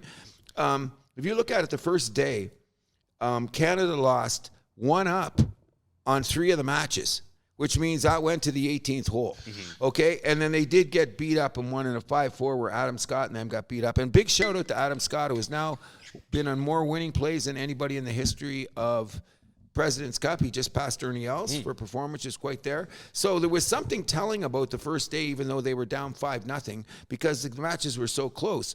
Oh, what happened yesterday? I don't know if you understand, but when you lose 6-5, that means the thing was over by the 14th hole. Canada crushed on 3 of the games, over by 14, 15 holes were over. And not only that, I give Mike Weir the credit for putting together a Canadian team, Corey Connors and Mackenzie Hughes, who crushed Wyndham Clark and Finau. Just crushed them 6-5. That's about as bad as you can be. That's like losing 5-0 in a hockey game. So what we have set up for today is, I don't know what the teams are going to be, like how they're going to match up. But I can read them to you. They released them. Who's going to be playing who? Do you want me to keep the scores a secret? Why, they already started? Yeah. Okay, don't give me the scores. Just give me the teams. So it's Scheffler, Morikawa are going up against Pendrith and Adam Scott. Schauffele, Finau are going up against Mackenzie Hughes and Corey Connors. Bradley and Wyndham Clark are going up against Kim and Kim. That's a good team, by the way. And then Burns and Cantley are going up against Matsuyama and Sanjay M. Matsuyama's finally got off the couch. He's been playing good. I'm just going to tell you this. I don't know how big of a golf fan you are, but if you check out today, because it is tense, the Americans win this all the time. Like, they just seem to come up and just slap the internationals. Like, what is it? At a 14, they've won 12, something like that. So today is going to be freaking off the charts, because tomorrow is when they play match play. So there'll be a lot of balancing today to see how they're going to match up tomorrow. And did you notice, if you've been watching all the President's Cup, they've changed some of the teams. They've switched some players, just to say, like, Morikawa playing with Scotty is going to be a great freaking together, because they both played good with their other guys, but they didn't win. So I think they put them together to say that's because, they always come out with a powerhouse, or they're either holding the baton, they're doing the final leg. Right. So they build the teams this way, and Canada's doing the same. Who's our last group going out? Is it Connor and Mackenzie? It only has 4 groups. Should be. Oh, the other one hasn't started yet. But it's weird because one of them's through 10, 2 through 9, and then 1 through 7. Why? There should be 5 groups. I don't understand. Maybe it's going on. There's some weather delay bullshit I heard Maybe. too. So what's going to be. But anyways, if you want to really watch good golf, that's different than what you're going to see. You see players chirping at each other. The crowd's insane. The pressure is huge. It's the highest level of competition, people. And I never thought the President's Cup. Like, I always watch it to see, okay, how badly are they going to get their asses kicked? And after the first day, and I thought it was kind of like, wow, we lost like that, one up. That means those matches were freaking close. That was high drama. I was watching it. But to see the internationals come back yesterday and basically crush. Like, the only one was, they won on the 18th hole when they beat Scotty Scheffler and Henley. Henley had a bad day out there, and they still fought to the end to go one hole. So people, check out the President's Cup. It's in Montreal. We're going to have 3 or 4 Canadians playing today. Mike Weir, you're guiding the ship really well. I'm really looking forward to it for the first time in years, the third day, because usually it's pretty well over by today, and then tomorrow is just like, okay, how badly they're going to beat us. But today's going to really make this probably one of the most memorable President's Cup in the history of President's Cup. It has that potential. So we will hope for a great ending for the President's Cup. Yes, we will. We will move this on to the WNBA, where we will have to congratulate one of our favorites, Caitlin Clark, for winning the WNBA's Rookie of the Year. No surprise, really. But still, she deserves her flowers. Big shout out to Caitlin Clark, and you got to remember this. Oh, she got knocked out. Guys, listen. She was a first-round draft choice for a reason. Yeah. Why? Because the team was shit. The fact that she got them that far and the way that they came really together, the way that they poked their heads up midway through the season really turned things around. Well, because at first it was adjustments to be made. She's a different type of player. Because remember we were talking about her turnover ratio the first half of the season? Oh, it was abysmal. Now, did it pick up? Why? Because people knew that she was going to be throwing those balls to the places. So her turnovers came down, which is a credit to the coach of Indiana for getting the team to play that team style. But they were no competition for this. They were not going anywhere. No. So, I mean, a lot of the first round, I mean, really all of it, was not much of a competition. So, number 1, New York beat number 8, Atlanta 2-0. Number 2, Minnesota beat number 7, Phoenix 2-0 with Nafisa Collier kicking Diana Taurasi while she was down. I hated that. That's one thing I don't like in sports. Like, this is one of the icons of your league to help you put it on the map. Like, top 5, top 10 women's basketball players of all time. All time. And just because you're a young little bitch, you're going to say some stuff about that. Wow. Oh, it wasn't nice, man. You got to respect it. That's like some... well, if you don't know, she basically said, I think she did say that they want to end her career. Yeah. Like, who Which are is ruthless. No kidding. You don't hear that in hockey. You don't hear that in the regular NBA. No, you know why? Because it'd be a fight. This shit would go on. Elbows would fly. Someone would pay for that. Now, of course, it's the women, so we don't play like that, correct? Stop it. It was just more classless, yapping. Classless, tasteless. Have respect for the woman. She helped to put you on the map. Okay? Yeah. And I hope they lose, which I don't think they will. Okay. Well, we'll see. Number 3, Connecticut defeated number 6, Indiana, as we mentioned. Yep. And number 4, Vegas beat number 5, Seattle. Beat them 2-0.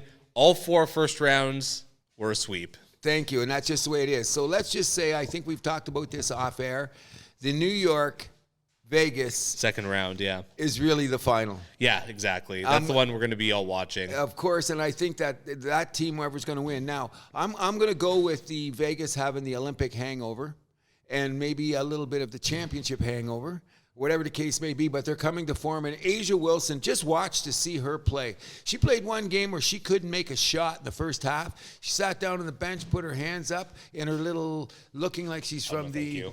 We have the proprietor in the house, Serge Singh.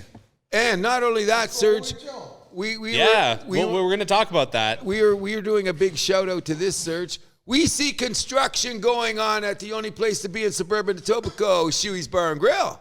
We have construction. So people telling me on the street, I'm with the proprietor, I'm with my producer. We will be having beers in here before you know it. You know what I mean? Yeah, absolutely. Can't wait. Where do you think Asia Wilson's going to end up in the pantheon of female basketball players? If she pulls off a championship this year, she goes up the ladder. Well, that's a 3-peat for Vegas. No, then she goes up the ladder. She is a great player. Now, I think New York's going to beat them. Really? I think it's going to be a 5-game series, but I think New York takes it. New York was my pick going in. I'm sticking to it. Oh, okay. Then you should stay there. I just want to... Brianna Stewart, Sabrina Ionescu. Okay, got a point there. Now, I want to say something. This is a little bit off color about the way that things are. First of all, shout out to Kat, who died this week, unfortunately. If you don't know who Kat is, she was one of the dancers in Prince's band. Okay. At the tour. She was great on the tour. She did a little rap. She's the background singers. If you see how Asia Wilson dresses when she comes on the court, go back and look at Kat in her prime on stage with Kat, Brit. like C-A-T? Yeah, K-A-T. K-A-T. K-A-T. But you know how that Asia Wilson wears that one-legged look and stuff like that? That's pure Prince from the 90s, man. And I think it's kind of cool because she wears it well. Anyways, let's look forward to some great basketball coming up. Okay, so let's have a beer. I'll take Vegas for a beer. Okay. So how many games?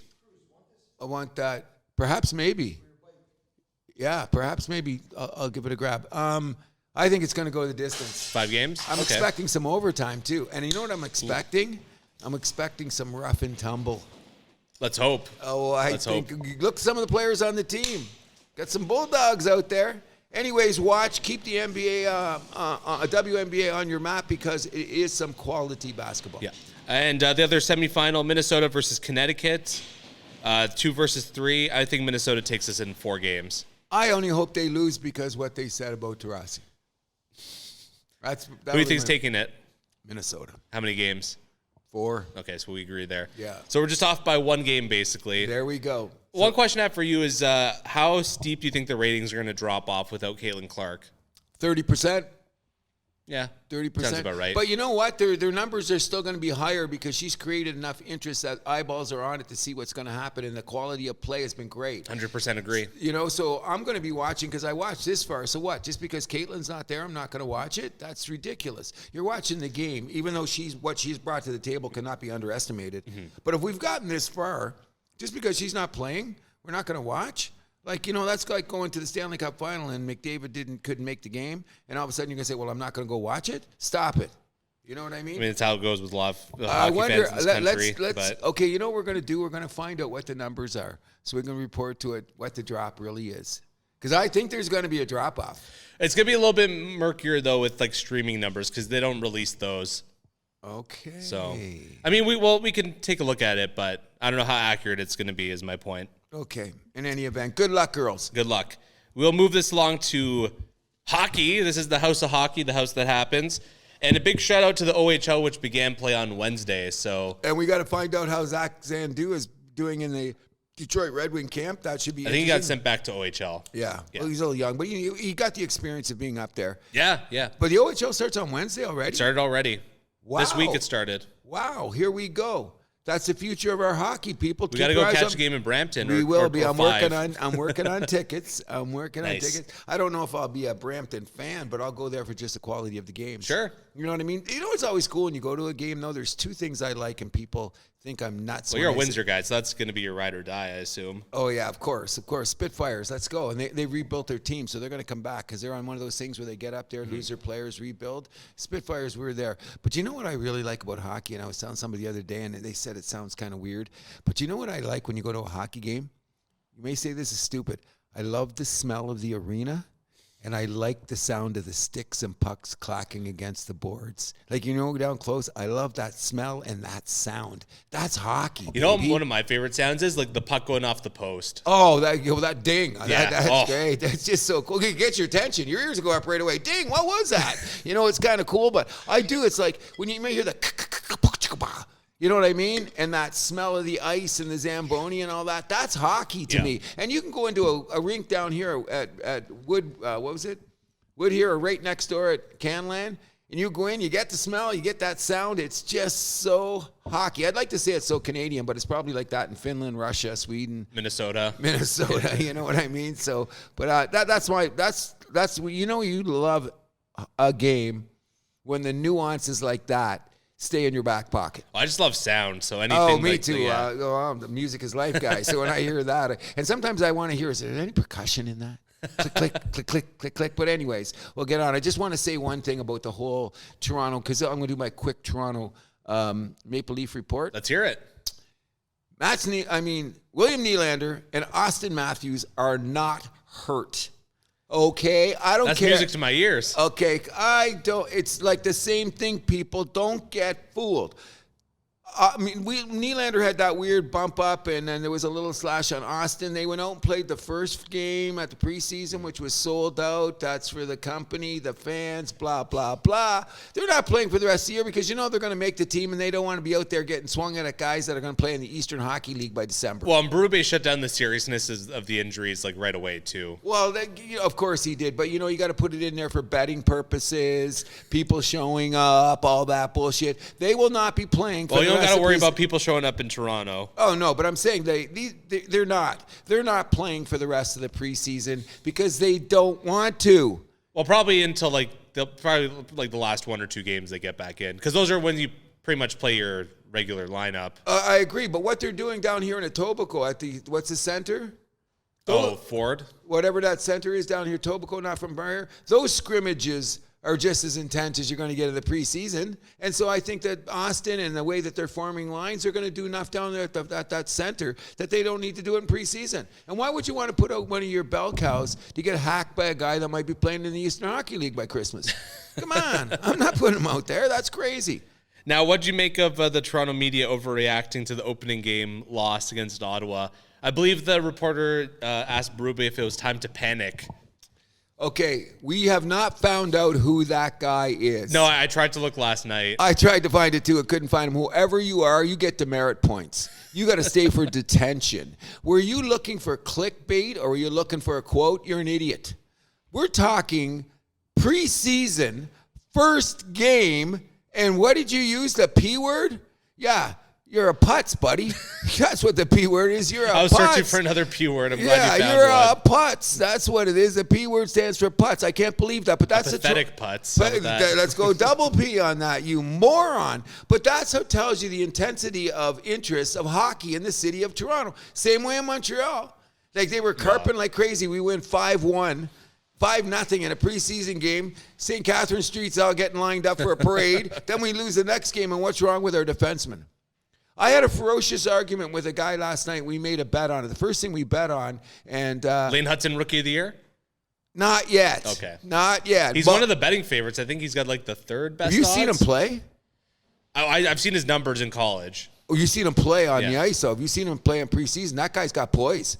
But my thing is, the same craziness is going on in Montreal as we're talking today. They won 5-0. They lose 2-1 to Toronto. Oh, my God, the sky's falling. What?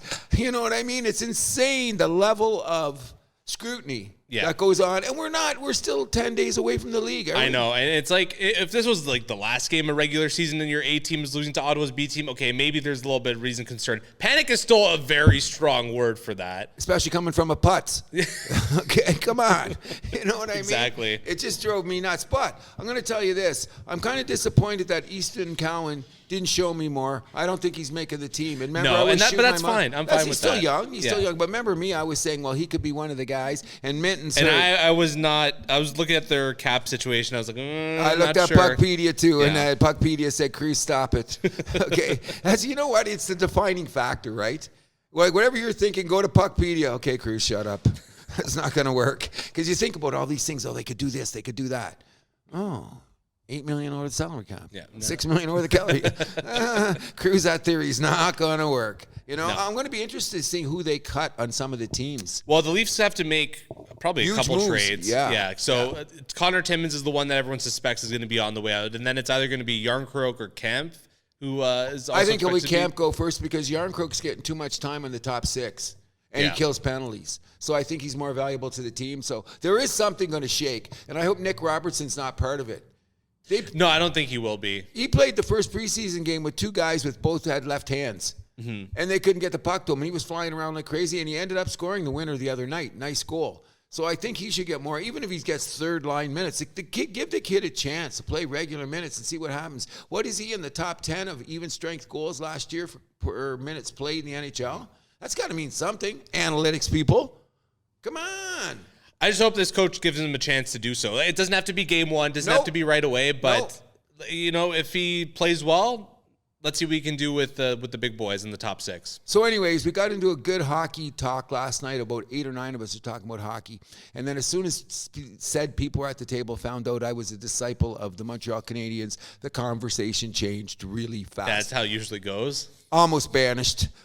But almost banished. What? How are you almost banished? Because it was like 9 Leaf guys and 1 Hab guy. Oh, no. So yeah. So I had to hold my own. So the word was when Montreal makes the playoffs in 2032, when Montreal finds a goaltender that can stop a beach ball. Like, I took a lot of shit, and then I laid this on him.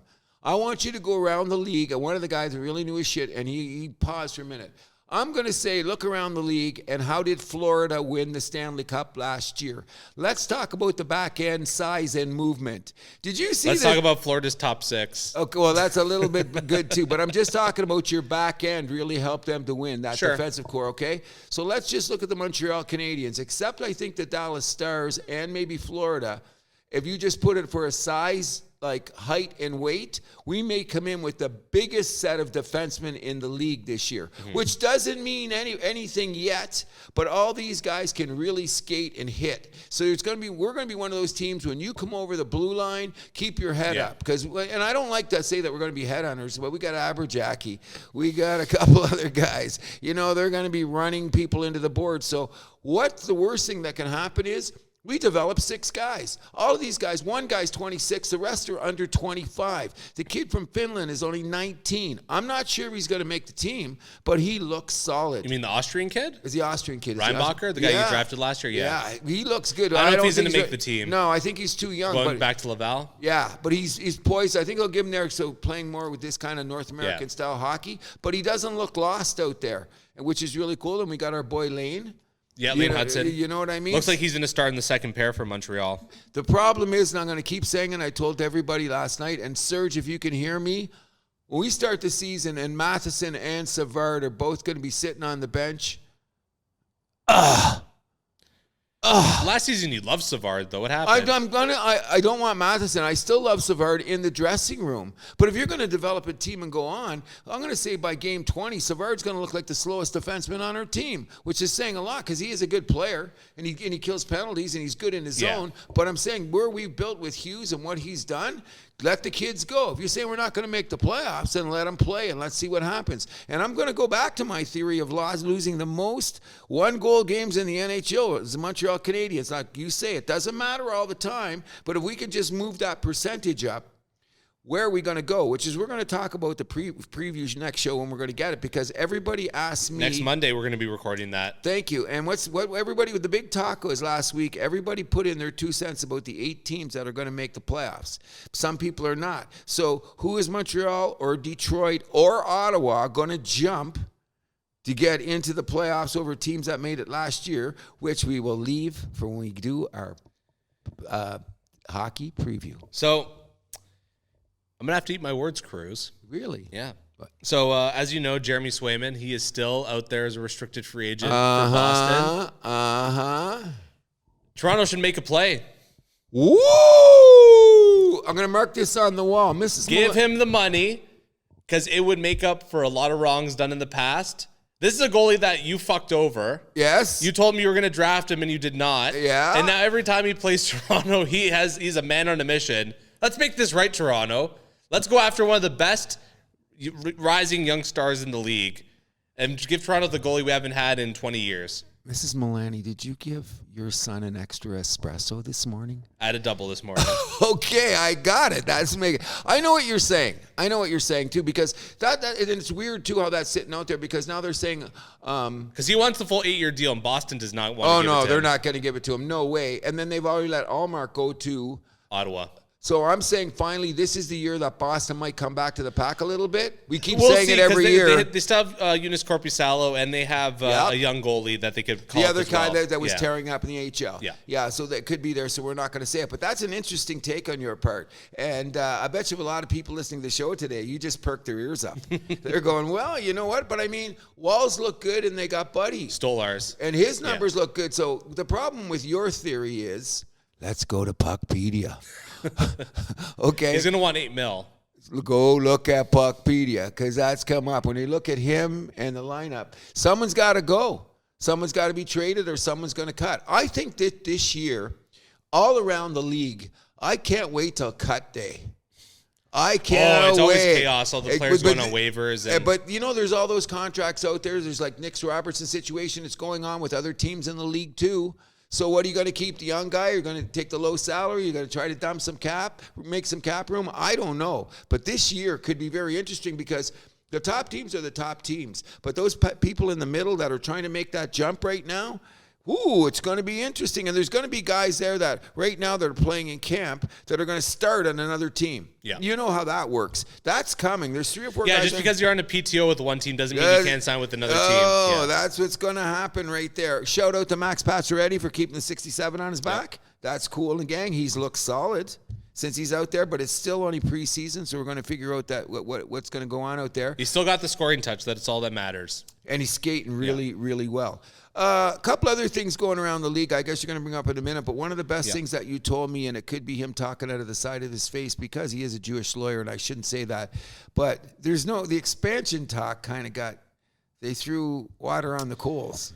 Yeah, but do you believe Bettman? What did I say with my opening about Mr. Bettman? Yeah. I can believe him when he's looking there, but I want to see what's behind his back. You know what? He's got his fingers crossed. We all know the NHL wants to be the first league to 34, possibly 36 teams. That's insane because it's just going to dilute the product. Stop it. I hate it. But I'm going to say this one more time. And there has been an underbelly of hockey people in the NHL that are saying, we got to get Quebec back into the league if you really want a standard of fan base that's rabid about the sport. Arizona, is there an owner that wants a team, though? There's a few people in there, but the whole thing about Quebec is, and I don't want to talk about Quebec because I don't want to sound negative, the politics and the money in Quebec is left of center. It's there. It's there. It's the battle of who gets the control. That's what's weird about Montreal. That's why they lost the Expos. Yeah. Shit like that going on. Tighten up.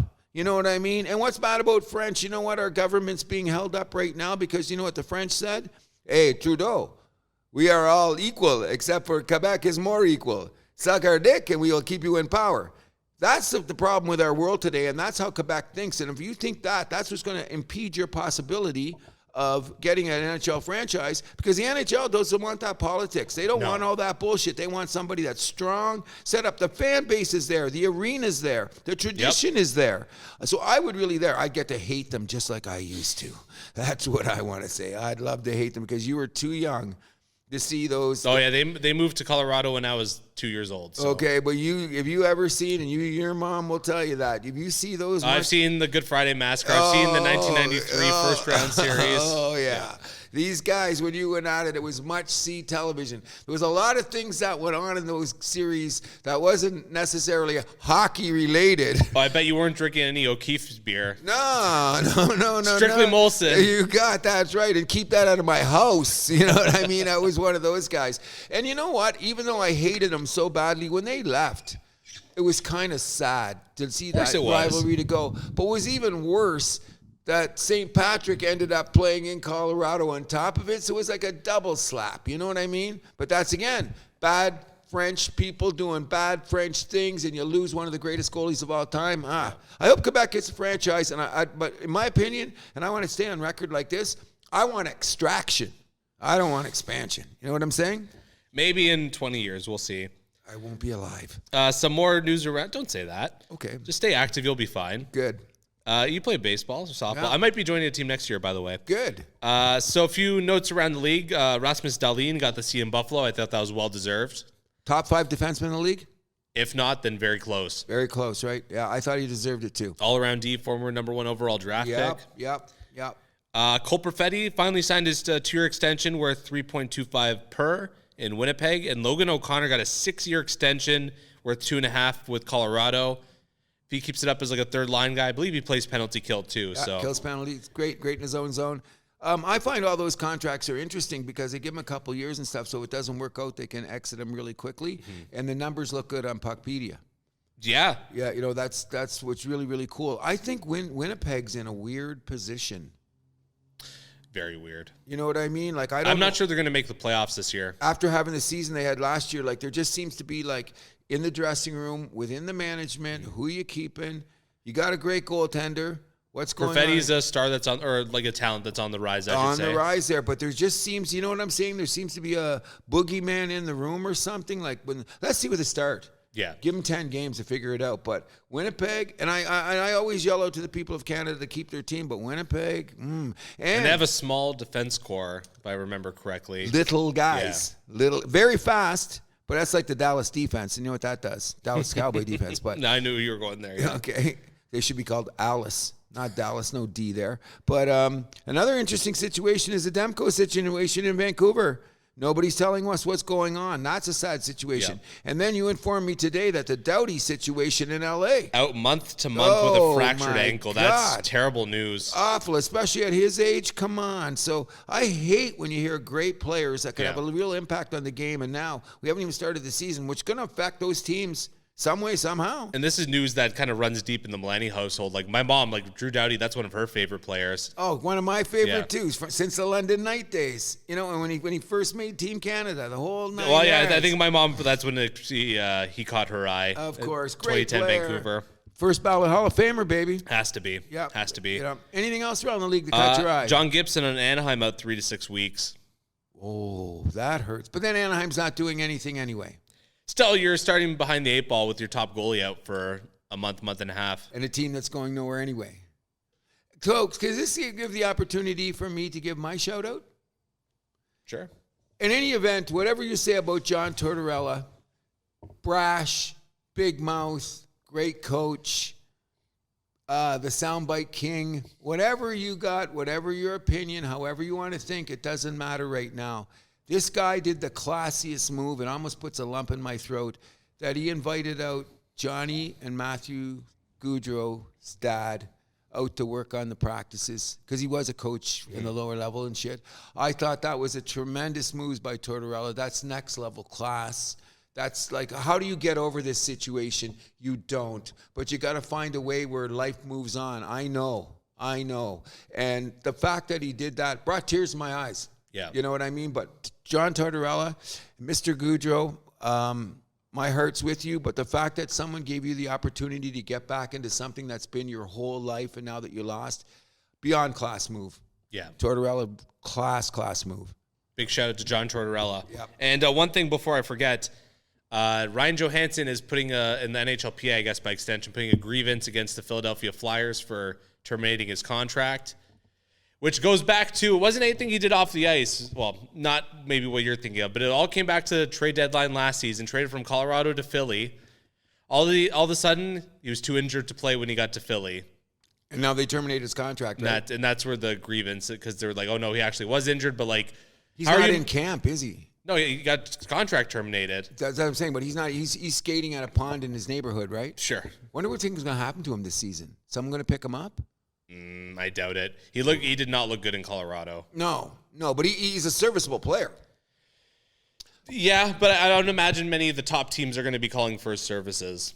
I'll say wait till American Thanksgiving, and how teams are going, and they're gonna play. I don't know, because like the skating isn't that great with him. No. So I don't know about that. Laline got He might be having to go to Europe.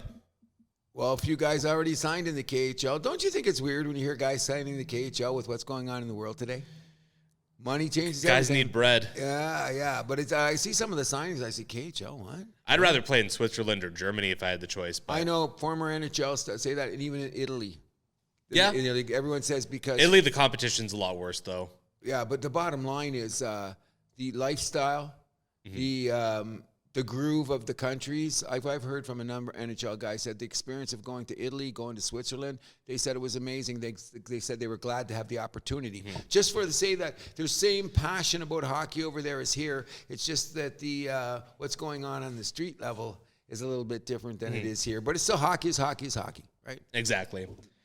We will turn this over to the NFL. It's that time of the week again. Week 4 is about to begin, but a bit of unfortunate news, I guess. So there's some conspiracy theories here, but Brett Favre announced to have Parkinson's. A lot of people are tying this to some of the legal troubles he found himself in last year, and the people are accusing him of Harvey Weinsteining it, basically. I'm going to plead the fifth. How's that? I'm going to plead the fifth. It's Brett Favre we're talking about here. Enough said. It's Brett Favre. Is Brett Favre. Oh, I just want to say something out there right now so everybody knows before we go into our football thing. My full name is John Alexander Cruz. They call me Jack, and I want everyone to know I know nothing about football. Okay? I'm pretty sure I'm there too. I know nothing about football. I watched, and I'm going to tell this people, Mina Kimes, Ryan Clark, Booger McFarland. I watch as much football as anybody. I'm watching games again today. I've got 4 games on the PVR that I'm going to watch this afternoon to see if I can help my betting tomorrow. Oh, my God. And, I watch it. You know what I'm doing now? I am so pathetic. I'll rewind a game, and I just watch the lines. I don't look what the quarterback's doing. I don't want to see what the other guys. I just look at what the linemen are doing. I think I have a problem.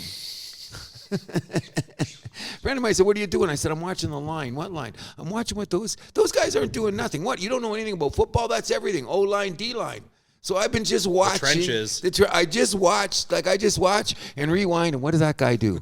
What did he do? Oh, that guy fell down. Oh, that guy's slow. And it makes you worry about the guy like Carter on Philadelphia from Georgia. Why is that guy not a beast? He makes plays that are unbelievable. And then for the next, where did he go? Where did he go? Like, those kind of football guys drive me nuts. Or the other thing the other night in the Dallas game, Diggs gets beat on the play, on the touchdown, rolls around, holds his leg. The people are with said, oh, he's gone. For the rest of the game, I go, nah, that's a brother move. He's going to say he looked hurt, give it 6 plays. Oh, no, man, they're helping him off the field. He's done. What happened? 10 plays later, where was Diggs? Back on the field. Stop it. It's kind of like what I'm talking about, why Nylander and Matthews are playing preseason. Come on. You always, it's part of drama. It's part of sports. But don't tell me when I'm watching, oh, that guy, if he was seriously hurt, he wouldn't be going off like that. But you got beat on a play. Let's get away from why it got beat. You know, that kind of distraction, so to speak. Yeah, one other unfortunate thing I want to bring up has Dan Campbell was doxxed by a high school classmate of his daughter on Snapchat. What? His address was leaked out. He had to move. Yeah. It panicked it was Detroit. a Snapchat with the caption, dumb fuck trying to go for it. So some fucking idiot kid. MCDC, when he put his house up for sale, you know Detroit went into panic mode? Oh, really? Because they thought he was going? Like someone said, what's going on? Well, his house for sale. Then when you open, and you know what? He was a good neighbor. He was out there. He was like, you know, people knew who it is, and they kept it kind of quiet. It's idiots like that and trolls with frickin' a keyboard that have to just be bitch slapped. Because all he's doing is just moving to a different place in the city. Got to protect the guy's privacy. Got to protect the guy's family. Come on. Just because he's a coach for the NFL doesn't mean he's a punching bag. Come on. You know what I mean? And you know me and MCDC, baby. You know what I mean? Look at my shirt today. What am I all about? Michigan. That's what I do. You know what I'm saying? And this is going to be the year when he rise up. Because another thing I want to say, now in the NFL, the preseason's over. You think? The preseason's over. I know what I say at the beginning of football season. These first 3 games are going to be preseason games. Now the preseason's over. We should start getting to see where things are separated. But I know nothing about football, so I'm not going to go there. I'm just saying that I heard 2 survivor pools, 660 people in one survivor pool. Guess how many are left? I guess 20. Oh, I don't know. Less than 10. 8. Yeah. Another pool that I'm in out at San Fran there, 60 guys. Well, I got invited to a couple of survivor pools because they both reset already because everyone lost. Oh, I wish I could have got in. Yeah. There will be some resets by game 6. You know what I mean? But if you're one of those 8, and it's like $5,000 involved in that first one, if you're one of the 8, you must be sweating when you're making your picks this week because you're in the money. You're knocking on the door, which gives me a shout out to the Ivy Rose Bar in Milton, and who all know their 6-game parlay. Maybe I shouldn't say that on the air because then people get suspicious about it, like Fred's down the road. However, big rollover this weekend for the parlays in Milton. Nice. Just letting you know. And the guy that runs the pool is also a disciple of the Detroit Lions. There you go. So there's a bunch of games I thought were interesting of note last weekend. So like which ones? Giants beating the Browns was one I did not see. Killed my parlay. I was one of them on. Them in Tampa Bay.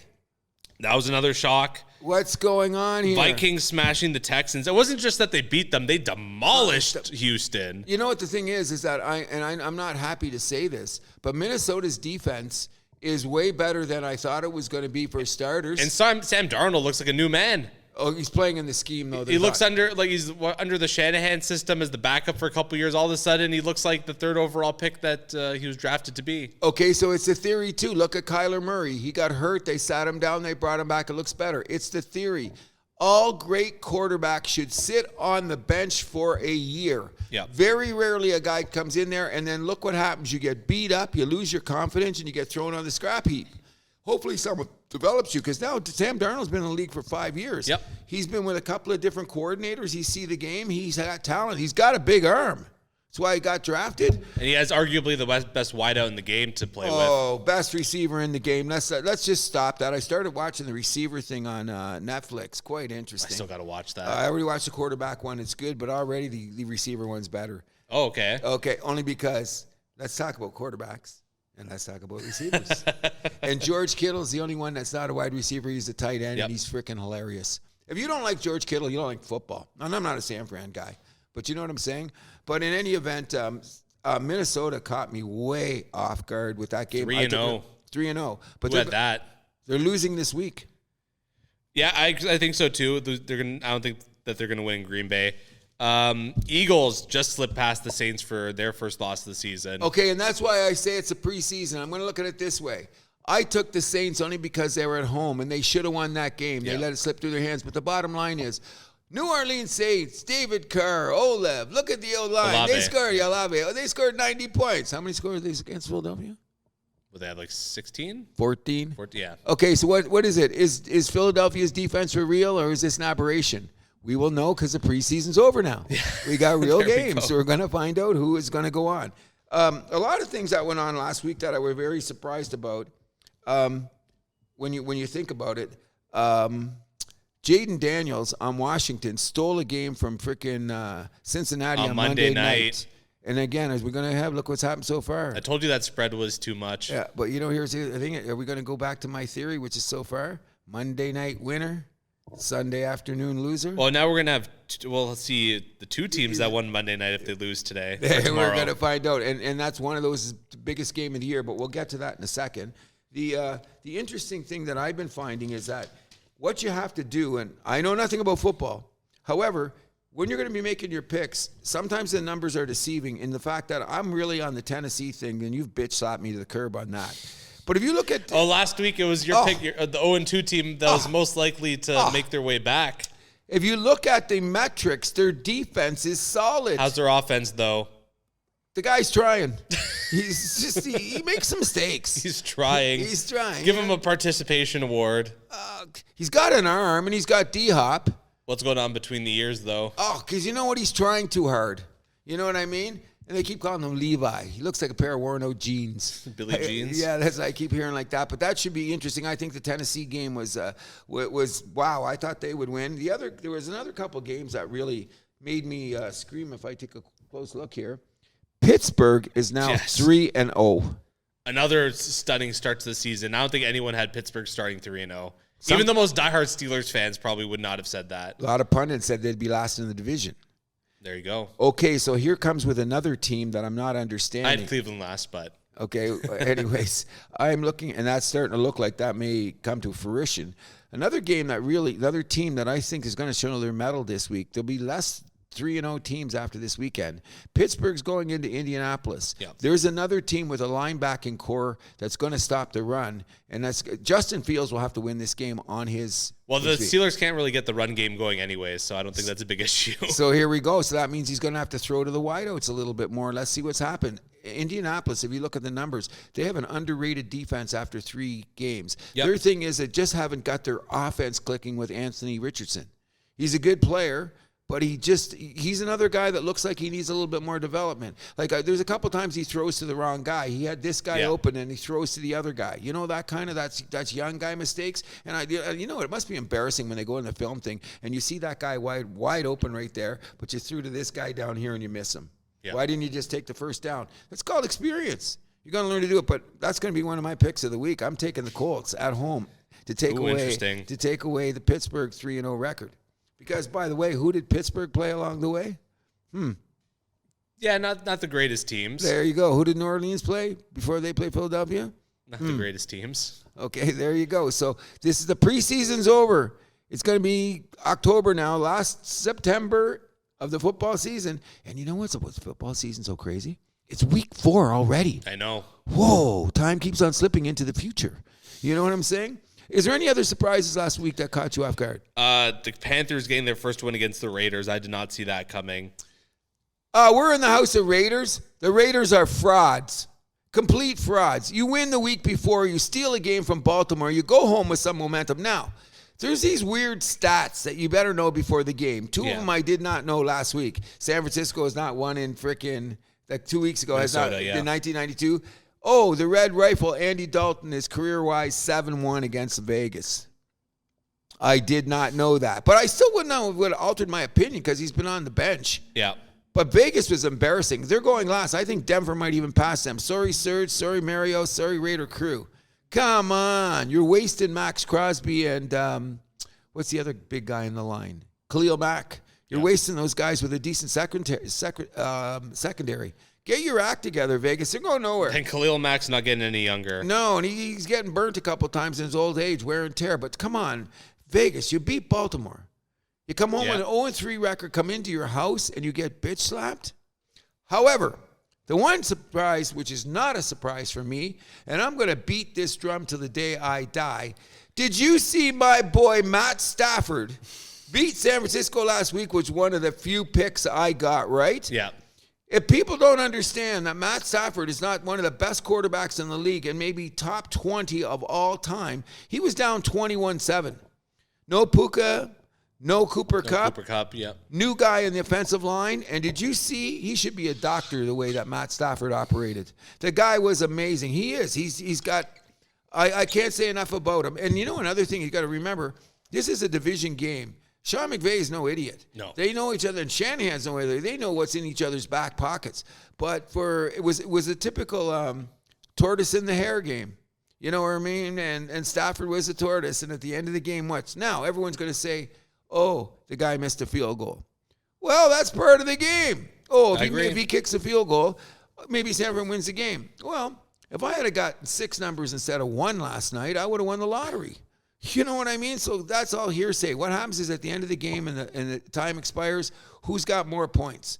End of story. And the NFL defines that more than anything ever. Another thing that we should be bringing up is, I don't want to bring up the flag situation because that's got to improve sooner or later. I know the referees are taking command of the game, but we'll get to that in the gospel. The sloppiness of the play is really tells you why it's preseason. Because there's a lot of sloppiness going on out there. You know what I mean? Or guys turning the wrong way and the quarterback's throwing it that way kind of deal. So I think that's going to clear up. I also think that everyone's saying, oh, it's the defense. It's bad quarterbacking. Yes, it's been bad quarterbacking. But everything's cyclical, including the NFL. And when everybody playing the too high, deep shell cover 2 defense, all you have to do is have guys that can hit, which is Detroit's doing, and that's why Dallas is failing.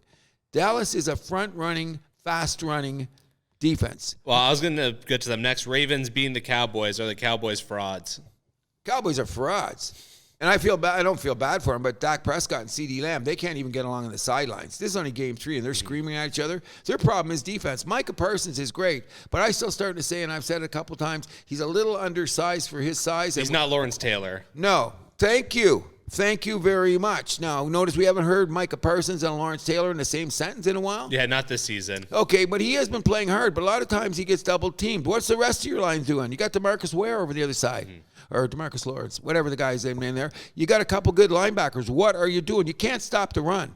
What have they given up? An average of 200-plus yards a game? A lot. And what that's going to do? Very porous run defense. And if your run game is, when you're running against a team like that, you're controlling the clock. You're keeping their offense off the field. And then you got the Dallas Cowboys, who are going to just laugh anyway because they beat the Giants the other night, even though that bastard missed a field goal and cost me the spread.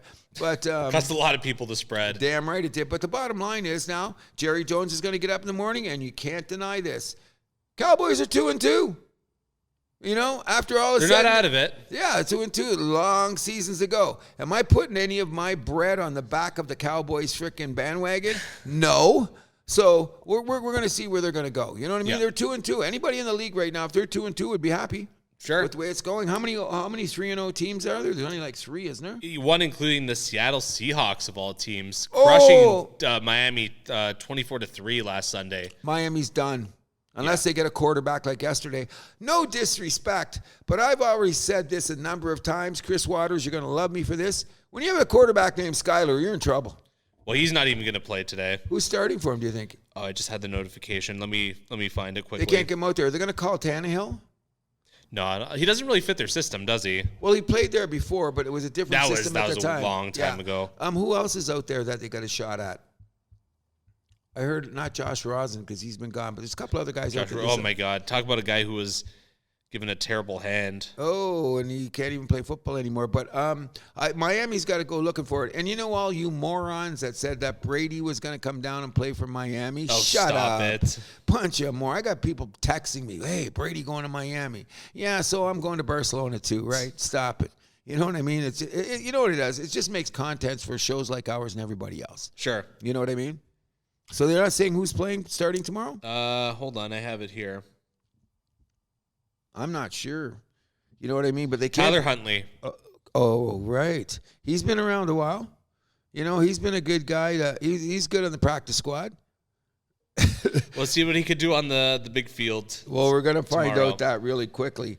But before we go on and we're talking about things and we're talking about rookies and how the thing is going to be played, Burhart, who does the Thursday night games on Amazon, and he also does college football preview on Saturdays, go back and look at his before the draft and what he said about Jaden Daniels.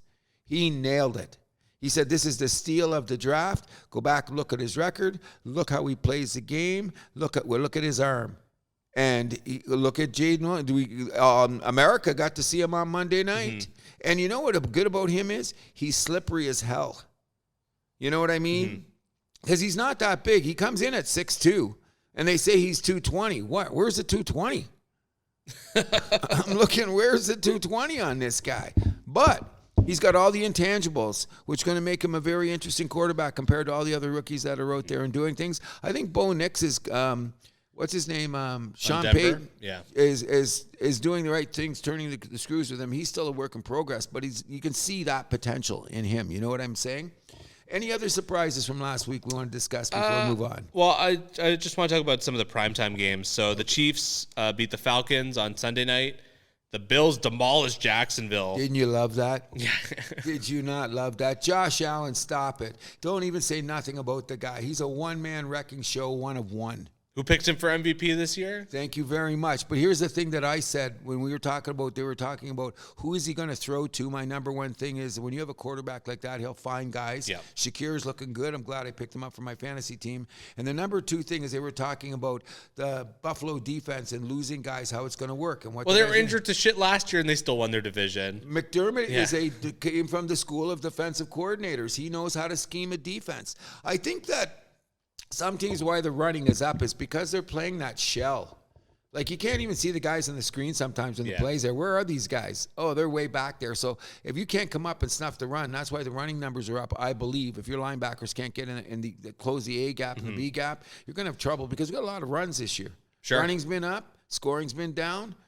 Let's talk at Christmas time and see if that's going to flip itself over. You know what I mean? Yeah. So you ready to get to our picks? Yes, I am. There's just one thing that I think I should have pointed out. The Kansas City Chiefs are not winning the Super Bowl this year. Ooh, what makes you say that? Because, first of all, their defense is a little bit overrated, maybe not as good as last year.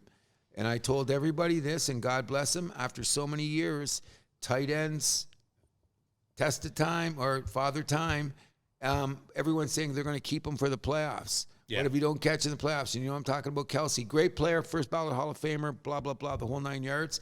But the magic of Mahomes can't be denied. But 2 of the games they should have lost.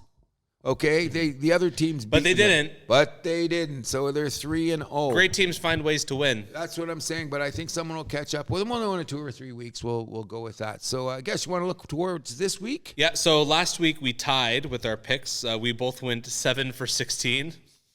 God, that sounds like I wish my batting average would be a little better. You know what I mean? That's brutal. And our start to this week, both of us missed on the Thursday nighter. We both picked Dallas. It is what it is. I'm going to look at it this way. The only person smarter than Vegas is Einstein, and maybe Einstein's not as smart as Vegas. I'm not sure. Do you realize now that these half points that Vegas has hit 60% of the time? Know. The numbers came out, and I say, this is unbelievable. And I didn't like the spread. Now, in my pool out in the other pool, you got to know where it's going, because some pools, they take the Monday thing and they leave it there. And it was the Open. And that game opened at only 4 points. It went up to 5.5. If it had gone to 6, I would have taken the Giants. But Dallas should have won by 6. That guy, goddamn field goal guy, kicks the longest. He hasn't missed a 60-yarder since Jesus was a baby? And he missed the one at the right time? Anyways, that's just the way it goes, so I'm already missing a pick. All right, so first up we have New Orleans at Atlanta. Atlanta is favored by 3 points at home. I'm going to go for the road dog. I'm going to take New Orleans. What was that again? Can you? New Orleans at Atlanta. Atlanta favored by 3 at home.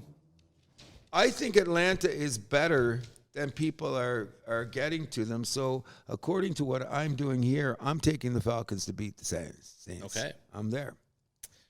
Cincinnati at Carolina. Cincinnati's favored by 4.5 on the road. I'm going to go with the Bengals. I'm going to go with the Bengals, too. But you know what I'm afraid of? A backdoor cover by...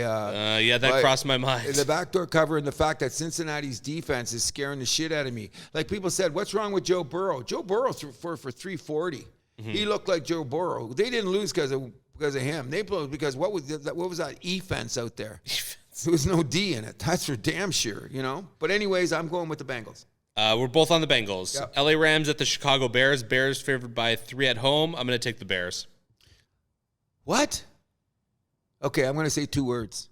Matt Stafford. So I'm guessing you're on the Rams. Oh, lucky guess, eh? Lucky guess. Hey, does anyone figure it out yet? And pick, I hope you're listening. Matt Stafford's my boy, buddy. You know how much I like Kevin Pick, a great friend of the show? He dragged Stafford's dick in the dirt for years. What are you saying now, Pick? I'm calling you out, okay? All right, Minnesota at Green Bay. Green Bay is favored by 2.5 at home. I'm taking the Packers. Another 3-0 team is going to have their first loss of the year. I'm taking the Packers. Jordan Love may play, eh? I don't think they should. Well, if he's healthy enough. No, because give him the extra week. But it's well, if he's good to go, he's good to go. Okay, but here's the thing: is you want the game because you don't want to be going 4-0 Minnesota and you're 2-2 in the same division. So I'm going with the Packers. Jacksonville at Houston. Houston favored by 6 at home. I think Houston's going to look for a big game after getting crushed last week, and it's against Jacksonville. Give me Houston. What's wrong with Jacksonville? Everything. Including Trevor Lawrence? Starting to look that way.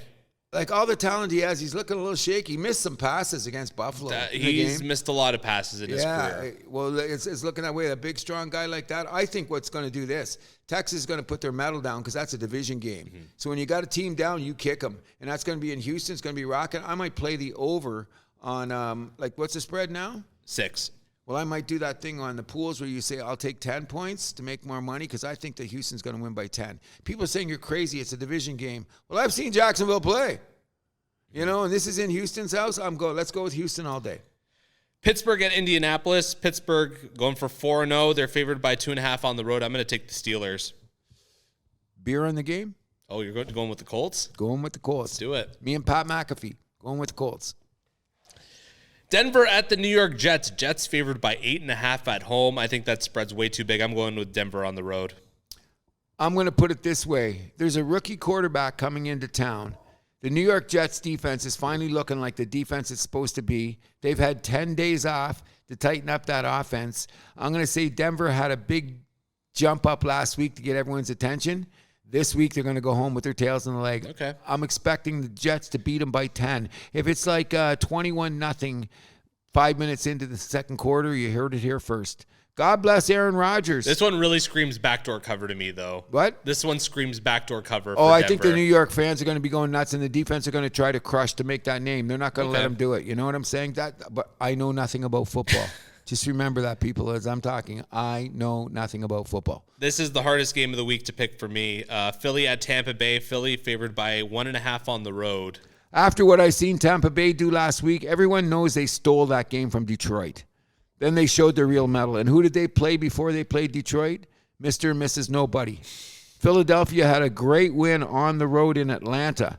Atlanta's a harder place to play in than Tampa Bay. I'm expecting the Philadelphia defense to keep showing what they're doing. And Carter, make more plays. I'm taking Philly on the road. I'm going to go with Philly, too, because I really don't see this team starting at 2-2. No. Washington at Arizona. Arizona favored by 3.5 at home. I'm going to take the Cardinals. Oh, me too. Monday night winner. Sunday afternoon loser. So I'm going to take Arizona. New England at San Francisco. San Francisco's favored by a big 10 points at home. Again, I think that spread's really big. I'm just going to take the Patriots. Okay, I'm going to put this. You know, who's one of our favorite people? Mina Kimes? Sure. A couple of her takes this year, they're kicking her. But you know what? She still knows what she's talking about. But her take on the New England defense, they better do something. Hey, Mina, they better do something this week or they're going to be going. Now, I do give this happen. That was a short week. They're playing the Jets.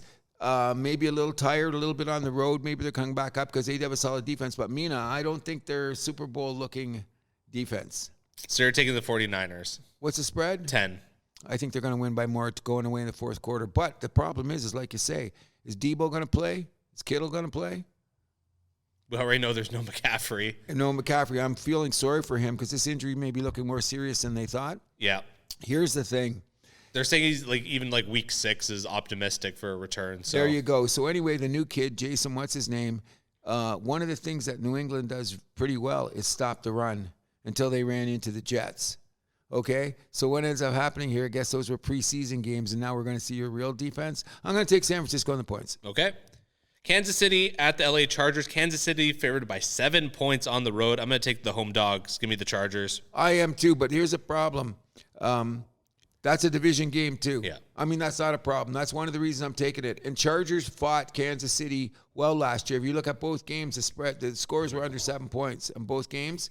I think that Kansas City is getting away with a little bit of murder, and Chargers defense is underrated. So let's take the points. Home dog. Cleveland versus Las Vegas. In Las Vegas, Cleveland favored by 2.5 on the road. I'm going to take the Browns. I'm going to delete that from my NFL ticket game. Come on. Both teams, are they two of the most disappointing teams in the league after they get a signature win and then they go back and kick it out? Is Deshaun Watson just going to take his money to go home? Are they going to waste Max Crosby in that defense in frickin' Vegas? I don't know. What's the spread? 2.5 Cleveland. In Cleveland? In Vegas. Oh, my God. That means it's a home game for Cleveland because it's always the away fans that overshadow. Except when the Raiders play, they've been getting that big in Vegas. They've been getting the Vegas. I mean, the Raiders fans have been showing up. Have they? Yes, they have. Oh, I don't know. I think I'm going to give it to the home team and Max Crosby. Unless Deshaun Watson does something differently, I got to go with Vegas, and I'm doing that holding my nose. Buffalo at Baltimore. Baltimore's Game favored of the by, week. Exactly. This is the Sunday nighter. Baltimore favored by 2.5 at home. I'm going with the Bills. Oh, gee. So now this is where I know nothing about football. What have I been saying? Monday night winner, Sunday Sunday loser. Someone's got to break the streak, right?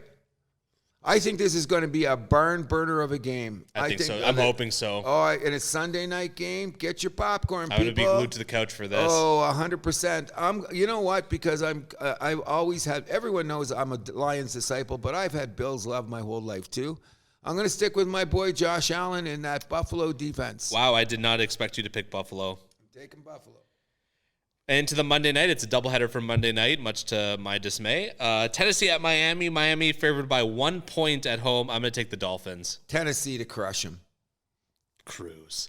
Tennessee to crush them. Okay. I'm not getting off the bench. Johnny Mav, did you hear that? I've been riding your team. They've been screwing me, but I'm taking the Titans. I love D-Hop too. I love their system, but you look at their numbers.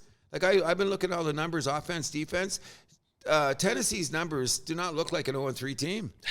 But they're 0-3. So let's see. If they lose this week, I'm kicking them to the curb.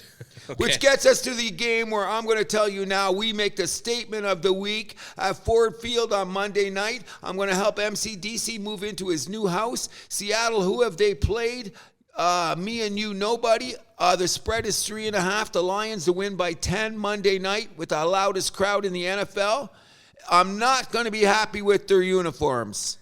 That's the only thing. Taking Detroit all day. Did you hear me? 3.5 favorites at home. Shit, they're going to win Seattle. by 10. They're going to crush them. I'm on Detroit too. And wait till they what happens in Seattle, we don't know what their defense can do. And what Detroit should stick to is smash mouth football.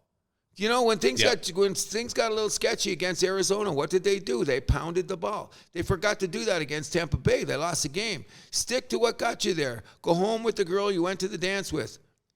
That's simple. But I'm screaming for my Lions. They'll be 3-1, which will be good because then when Green Bay wins, it's going to be 3 teams at 3-1 at the top of the NFC North, which I said at the beginning of the season had the potential to be the toughest team division in football. It's starting to look that way. Absolutely. Except for those frauds in Chicago. They are frauds. Frauds, it's a little strong. Caleb Williams is not ready for prime time yet. He's throwing the ball around. He's got the rookie kid there, and he can make some throws. He makes bad decisions. And a lot of that points he got last year were garbage yards. Like we were letting him coming down the field to kill the clock, so his numbers were deceiving. I still think he's going to be a good quarterback. He's supposed he can really throw the ball. But this week? Not this week. Not this week. So good luck to you if you chose our picks. Hopefully it's better than weeks past, but we know nothing about football. We keep the football rolling on the house that happens. Yes, we do. And I'll try not to be, you know what? Mr. Milani, have you just seen how much? I took the day off on Tuesday not to watch sports. Completely turned off everything sports just because I was so freaking whacked out of my brain going, I spent all this time looking at numbers, watching line play. What did it get me? 7 wins. Okay, so I'm in a big pick 'em pool, and everyone gave me a hard time last night about what place I'm in. Remember, this time last year, I was further down the list than I was. Came back all the way to get 3rd place and some money. So, season's long. Hope everybody's enjoying the games, but I'm going to say this. The proliferation of flags is getting out of control. I think they should tighten it up. Somebody will be in there. I'm loving the replay assist, though. Greatest thing that happened in the NFL in years to me. And I'm going to say I expect the quality of games to really pick up from here on in. Okay. So we'll move this to Major League Baseball where... Well, now we're talking about Detroit. Oh, well, you want to start with them? Now that we're talking about Detroit, not that I'm saying I have any Detroit Tigers love, but I got a bag load of Detroit Lions love. And them coming down the stretch the way they did, wow. Clinched the playoff spot. Wow. And the way they did it. And look, they had it guaranteed. Once they got ahead of Minnesota, you knew that Chicago for the last 3 games, this was a gimme. Oh, man. What about Minnesota? It's one of the worst fall-offs in the history of the game. And I called it, too. I was not confident about the Twins the whole way coming in. The problem was their pitching staff went to hell. They've been holding up. They hit decent, but they're not a power-hitting team. Well, and 2 of their top hitters were largely unhealthy for the whole season. There you Buxton go. And Correa, right? And they come in and out of the lineup. But the thing was they had a pretty decent rotation until they hit about mid-August, and then their EIR ballooned by over a run in this stretch of losing. And a couple weeks ago, I believe their chances of making the playoffs were 98% or something. The pitching is everything in baseball, which is why the Tigers are where they are. The way they've worked their thing, and they're pulling a David Price move with the kid Joe Bay. Bringing him up. He's going to come out and just strike guys out late in the game is what they're doing. I'm so happy for Detroit. People don't understand what a big sports city that is. And this is the first time the Tigers are making the playoffs since 2014. It's been a while. Comerica Park is going to roar. Now, we're not quite sure who's going to play who because one of our surprise teams in the league was Kansas City. Yeah. And they are of falter mode. So basically each league, the 3 and the 4 is locked in, but then it's just the 1 and the 2, that's a battle for seeding. And then... Are both of them locked in, 3 and 4? Yep. But what place are they going to be? Because 3-4. That's City, locked in. Kansas City, Detroit? No. That's 5-6. Oh, okay. Because the 3 seed is one of the division winners. So Houston's locked into the 3 seed in the American League. Baltimore's locked into the 4 seed. In the National League, Milwaukee's locked into the 3, and the Padres are locked into the 4. Oh, right. Okay. And then in the National League, that's the only one where there's a playoff spot still up for grabs. And if you look at the playoff series this week, remember this, people. There's a little bit of look at the scheduling, okay? San Diego plays Arizona. Do those games matter? That Arizona is still fighting to stay in the spot there, so that could be interesting. Which means the Mets play Milwaukee to get in there. Is Milwaukee going to really try? I think Milwaukee's set for an upset. To tell you the truth, something about that team is just not It depends who they play in the first round. That's what I'm saying. We don't know yet, but that's going to be determined. And the other thing that's going to be interesting about happens this weekend, and I don't know who won last night, but Kansas City plays Atlanta. Kansas City lost last night. Oh, so that puts Detroit up a game up on them, right? So, and Atlanta needs that to get in there. So the biggest two games of the weekend is the Kansas City-Atlanta series, which will define everything that's going to happen in the playoffs there. But we can project. Yep. Correct? You know? A bunch of clinching scenarios went down this week. New York, the AL East champions. Cleveland, I believe, already clinched the Central. Houston got the West. Seattle officially eliminated. Oh, another team with all that pitching can't hit. Let's just get things straight. Let's keep things on the record. There's certain teams I've hated my whole life. I was on the Baltimore bandwagon. I deserve what I got. I hate those guys. And look at them. I think they're primed to get knocked. I told you to watch out for the Yankees the whole year. You didn't believe me. But Baltimore was on a run there. Like, they looked like they were doing, and especially considering what they did last year. And not only that, I was looking at another thing there. This is why I got too much time on their hands. Their fielding metrics went down. Yeah. You know what I mean? Like, they were like one of the top teams defensively that was holding up their pitching staff, and now all of a sudden their defense isn't what it was this time last year. So I think Baltimore is in big trouble. This will be a big setback for them, but let's look at it this way. What's the age of that team? Young. They're not going nowhere. This could be a learning experience, or maybe they'll get hot in the playoffs. We don't know. Who knows? They got a solid lineup, but what it's going to boil down to, which we've talked to a number of times, is who are your first three starters? That's why Philadelphia is looking the way they are. And with that bullpen, like, who else has got that? Maybe the Tigers, but who's the Tigers' third guy? He's just another Jag. So, but their bullpen. What about the Padres? Oh, scariest team in baseball. You know what I'm saying? I wouldn't be surprised if it was a San Diego Detroit Tigers World Series. Whoa. I wouldn't be surprised. We'll call that in a bit, but I'm just saying that's my sleeper pick. So speaking of Philly, it's their first NL East championship since 2011. I did not realize it had been that long since they won their division. Made a lot of playoff appearances, but yeah, a lot of wild cards. Yeah. And then speaking of the Padres, this is going to blow your mind. There's been over 700 triple plays in MLB history. There's been over 300 no-hitters, over 300 back-to-back-to-back home runs, so 3 in a row, and over 100 comeback wins by down 8+ runs. The Padres this year are the only team to do all 4 in a single season. Wow. I know they had some crazy numbers about historical baseball stats. I didn't know all of that. The triple play to clinch a playoff spot the other night was off amazing. The charts. I didn't think a triple play like that would ever be possible. It was a weird play, but it went down. 5-4-3 triple play. When the hell do you see that? Not every day. Not every day. But they're good. Their infield's good. They're solid. When your team's loaded with shortstops. Well, playing every position on the infield, it works out for you. Including the outfield, too. Oh, yeah. Oh, exactly. And their bullpen is scary, and they got starters. They got the starters. So this, like I'm saying, and then, you know what? The Dodgers are lucky they fell over that line to get into first place, because I think the Dodgers are going to be in trouble. Like, I think so too. You know, I mean, their pitching's a mess. Yeah, and imagine if Detroit didn't trade Flaherty. Like, he's their number one starter. But I brought this up last week, though, like a little bit of butterfly effect. Like, that's why Detroit kind of got creative with their pitching. That's probably why you're in the position you are today with the opener and kind of messing around with the bullpen and all that. And they got 6 guys that can come out of there that look good. And look at their record since August, though. That's just absolutely insane. You know what I'm saying? God bless the Detroit Tigers and Comerica Park. We'll wait till the first playoff game in Detroit. Like, people, because I grew up there, so I'm a little bit biased. Well, they're gonna have to make it to the division round for that to happen. I've already made a bet that they would. Okay. I've already made a bet they're gonna do it, because they got to play that 2 out of 3 bullshit, right? The wild card round, all 3 games are going to be in the home team city, so Detroit's guaranteed to not play at their home. But what is the best of 3? Best of 3. They got to win 2. They got to win. But so 1 game would go in Detroit if it went 3. No, all 3 games are in the same city. Yeah. They can do it. We'll look at that. I can't wait for the playoffs. Baseball playoffs is one of my favorite things of the year. I'll watch every game. I won't miss an inning. So a few things around the league before we get to playoffs. Number 1, Shohei Ohtani, 54 home runs, 57 stolen bases right now while hitting 300. He just went over the 300 mark, didn't he? This week. And he surpassed Ichiro with 57 stolen bases, the most by a Japanese-born player in a season. Very good stat. And not only that, how many RBIs has he had in the last 10 minutes? Well, he leads the... Does he lead the majors or just the National League? No, just National League. Either way. That's Judge's ticket right there. Judges have... You know what? That's weird about baseball.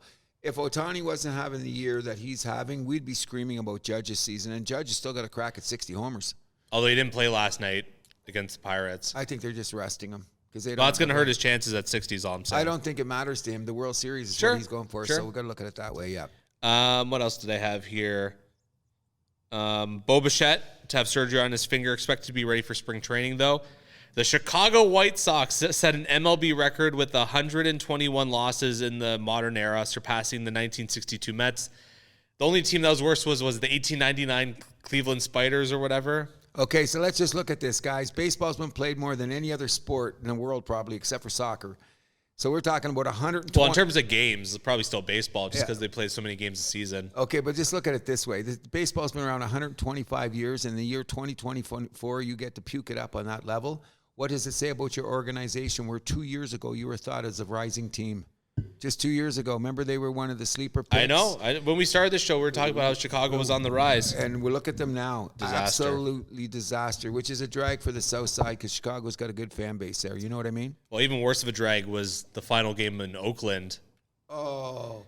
Did you read the letter from John Fisher, the owner? Okay, yes, I did, and I was throwing it across the room. I couldn't even get through it. Is that not the most disrespectful thing you ever seen to a fan base in the history of the world? Disrespectful, disingenuous, smug. And the whole thing about it is, what really irritated me is the complete disrespect for the history of the Oakland A's as a team. Like, look at their history. I grew up, they were a powerhouse. And we discussed this. How many teams went to the World Series 3 years in a row? Remember we were looking up that number? Well, in the 70s, they went 3 in a row. And then 88, 89, 90, they went 3 in a row. There you go. So they were a team with those weird-looking mustard green bullshit uniforms. And look at the Moneyball A's couldn't quite break through the World Series, but, I mean, they were... fun. Yeah, and they were scary, too. And then they had the year with Billy Martin. He put the pitchers out there to throw 300 innings a year, and all those pitchers were out of baseball within 5. It was just insane. But, I mean, they have a very sparkling, interesting stamp on the history of baseball. You can't talk about the history of baseball without talking about the Oakland A's, and it's really sad they go. And they're going to go to Sacramento for 2 years as a stopgap, and then they're going to Vegas, who doesn't even want them. It's sad. But that just tells you about how society is and where a city like Oakland has gone from an economic, societal look. Golden State got out of there. They crossed the bridge and went to freaking... The Raiders went to Vegas. Raiders went to Vegas, and I feel sorry for the Oakland... the community. The community, but maybe it's your infrastructure you should be talking about, and maybe you'd be... Because there's never going to be a team of any professional ilk ever in Oakland again in my lifetime. No. I don't see it happening. Too bad. Sorry. We love you, Oakland, but... Yeah, it's a shame. And the owner is saying that he didn't want to move the team away to Oakland. Like, come on, buddy. That's a big, fat lie. That was the lamest thing. That letter to the fans is going to be... It's going to be... Anytime someone does stupid in the future, it's going to be measured by the idiocy of this guy. And it's the whole thing about holding the cities here for ransom for the stadium money. Like, it's garbage. I hate this. Me too. So before we go on to about the playoffs, we gotta say this. Award picks. What's that? Award picks. No, we gotta say one thing before we go. What is the future of the Toronto Blue Jays? Okay, let's not take. They're gonna run it back next year. Okay, but I think they're gonna be. I'm gonna give us a silver lining here. We got 8 number 6 hitters, which our good friend Mr. Pick says doesn't win, but we got a lot of guys that can play defense. Now, on a average to above average thing, if they can figure out who's going to be. Is it Berger going to be our third baseman or not? Or is he going to be a left fielder or not? Clement's not coming back next year. I don't see that at all. I think he's going to be back as a bench player. Really? Yeah. Okay, so that means that, what's his name too? Clement and Schneider. Clement will be back. Schneider's really got to open some eyes at training camp. I don't think he's going to be back. But here is the secret, and we hate to say this because it's always the word that makes every pundit cringe. We're going to get better within. However, look what we can start with next year. If we keep our 3 top starters and Bowden Francis is looking like he's a frontline guy, we just need a 5th starter. Spend some money. So Toronto could have a turnaround They really could. Well, I think they really need to focus on the bullpen. They need a couple big hitters before. Okay, well, we need the left-handed pitcher. power bat. We've been screaming about that forever. But I'm saying this. Romano's coming back. Swanson's looking okay. Not last night. But, okay, but I'm saying you still need some more arms, though. You need more arms. So what I'm saying is my theory is this.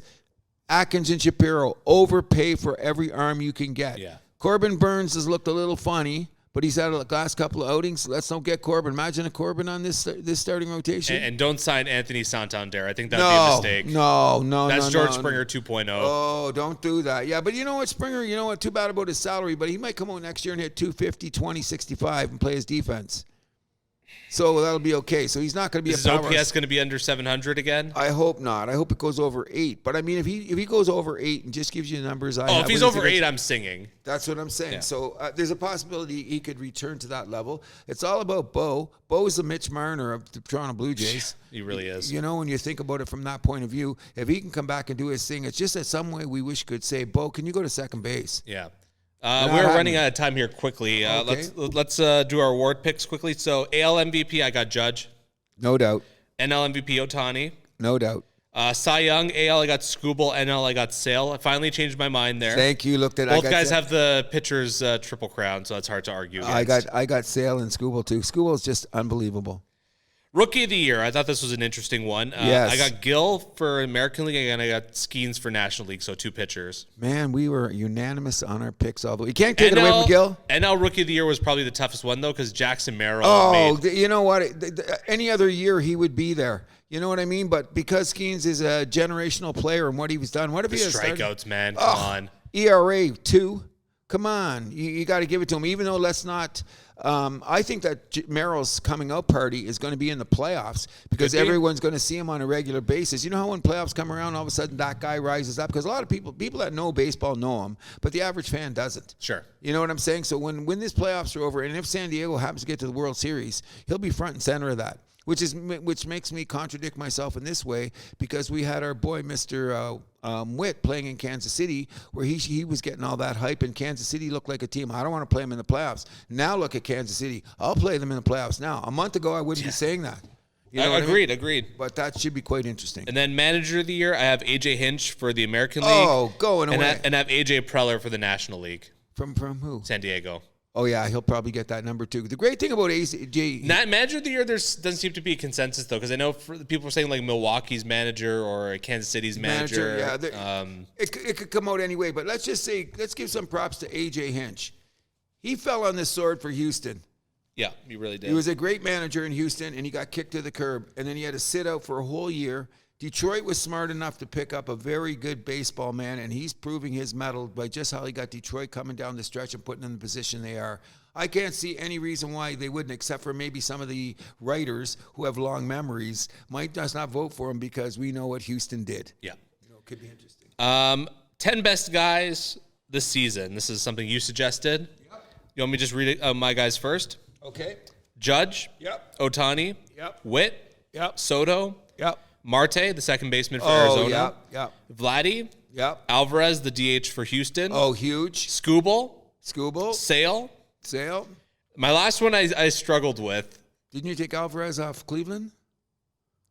Alvarez on Cleveland. Yeah, he's got a big, huge RBI season. Didn't you get him on your list? No. DH guy that was talking about MVP. No, there's other DHs. I would say Ozuna over him. Really? Yeah, and then it was a tough one. It was between him or Wheeler for my last spot. Okay, so I'm going to take your first 8.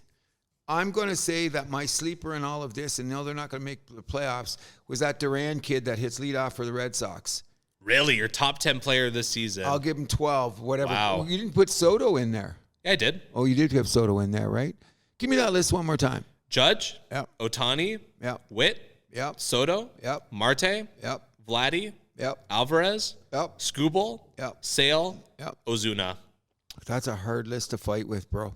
That's a hard list. Wheeler, honorable mention number 11. And I thought Suarez, too, on Philadelphia should have got a little bit more talk than he should have. I think that Teoscar Hernandez should get more thing because he held that lineup together when it wasn't going, but nobody talks about him because you got Freddie Freeman, Mookie Betts, and Ohtani in front of him.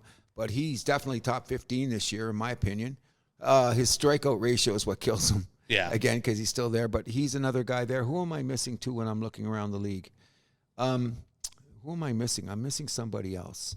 We're missing somebody. But I really like the Durant kid, and I think he's going to get better on Boston. Yeah. I think we go there. And then postseason picks. So we're going to do a little bit of assuming here. Sure. So Houston, it's probably going to be Houston, Kansas City. I'm going to take Houston in 2. Only because they're at home, and is Verlander going to make the playoff roster? No. Too bad. We got to do this quickly. So just quick picks. Yep. Baltimore, Detroit. I'm going to take Detroit. Probably going to come down to 3 games, though, because they're on the road. Yep. This National League is tough because there's still teams that we're not sure who's gonna make it. I think San Diego's gonna beat whoever they play. Yes. I don't think it matters whether it's the Mets, whether it's the Braves, whether it's the Diamondbacks. I think the Diamondbacks are screwed no matter who they play. Yeah, they were looking so good, but now falling off. Bye. Thanks for coming out. And then Milwaukee. Who do they play? I think the only way they don't make it is if they play the Mets. Possibly. Yeah. I'm a little. I don't know because I don't think the Braves are going anywhere either. Nah, too many injuries. Alex, you did a good job. You kept them in there, but who even say they're going to be there on Sunday? But got to take Milwaukee just because of their record and especially the way they play at home. All right. So it is time for trivia. Okay. It's courtesy of Steven. We'll see you on the show soon, buddy. Yep. Which Oakland A's manager told the pitcher to hit with the toy bat to protest the DH rule? Billy Martin. Billy Martin. That's the most Billy Martin thing ever. I love Billy Martin. You should be. I wish you could have been around when every team he went to won. You know, they signed Detroit, Oakland, Texas, Yankees. They all won. So it was Billy Martin. Yes. Okay. So no time for a gospel. We can film it and then put it on our social media. Okay, we can do that because we are running late, aren't we? Yeah, I got to run over to Humber. Thank you all for joining us for another great episode this week. It's been a pleasure. Give us a like. Give us a shout, and that's about it. Okay, before I go, I want to just a big shout out to Mrs. Milani, and I'm going to put something out to you right now because the season hasn't started. You being of Italian descent, I'm sure that you have a pizza place that you go to that I don't even know about. So I'm going to put forth the proposition. I'm saying that Montreal will beat Toronto more in the series this year. When it ends, Montreal will have a better record than against Toronto. Okay. And we'll bet your favorite bottle of wine or your favorite pizza because I'm saying Montreal will be the surprise team of the league, and now I'll just shut up. Okay, deal. Got it? Yeah. Okay. My name is Andrew Milani. Hi, my name is Cruz, and what do? We keep the vibe alive. You can find The House That Happens on Podbean, Spotify, Amazon Music, iHeart Radio, Player FM, Samsung, Podchaser, Boomplay, YouTube, and SoundCloud. You can also follow us on Facebook, Instagram, and TikTok at The House That Happens, and follow us on Twitter at House Happens.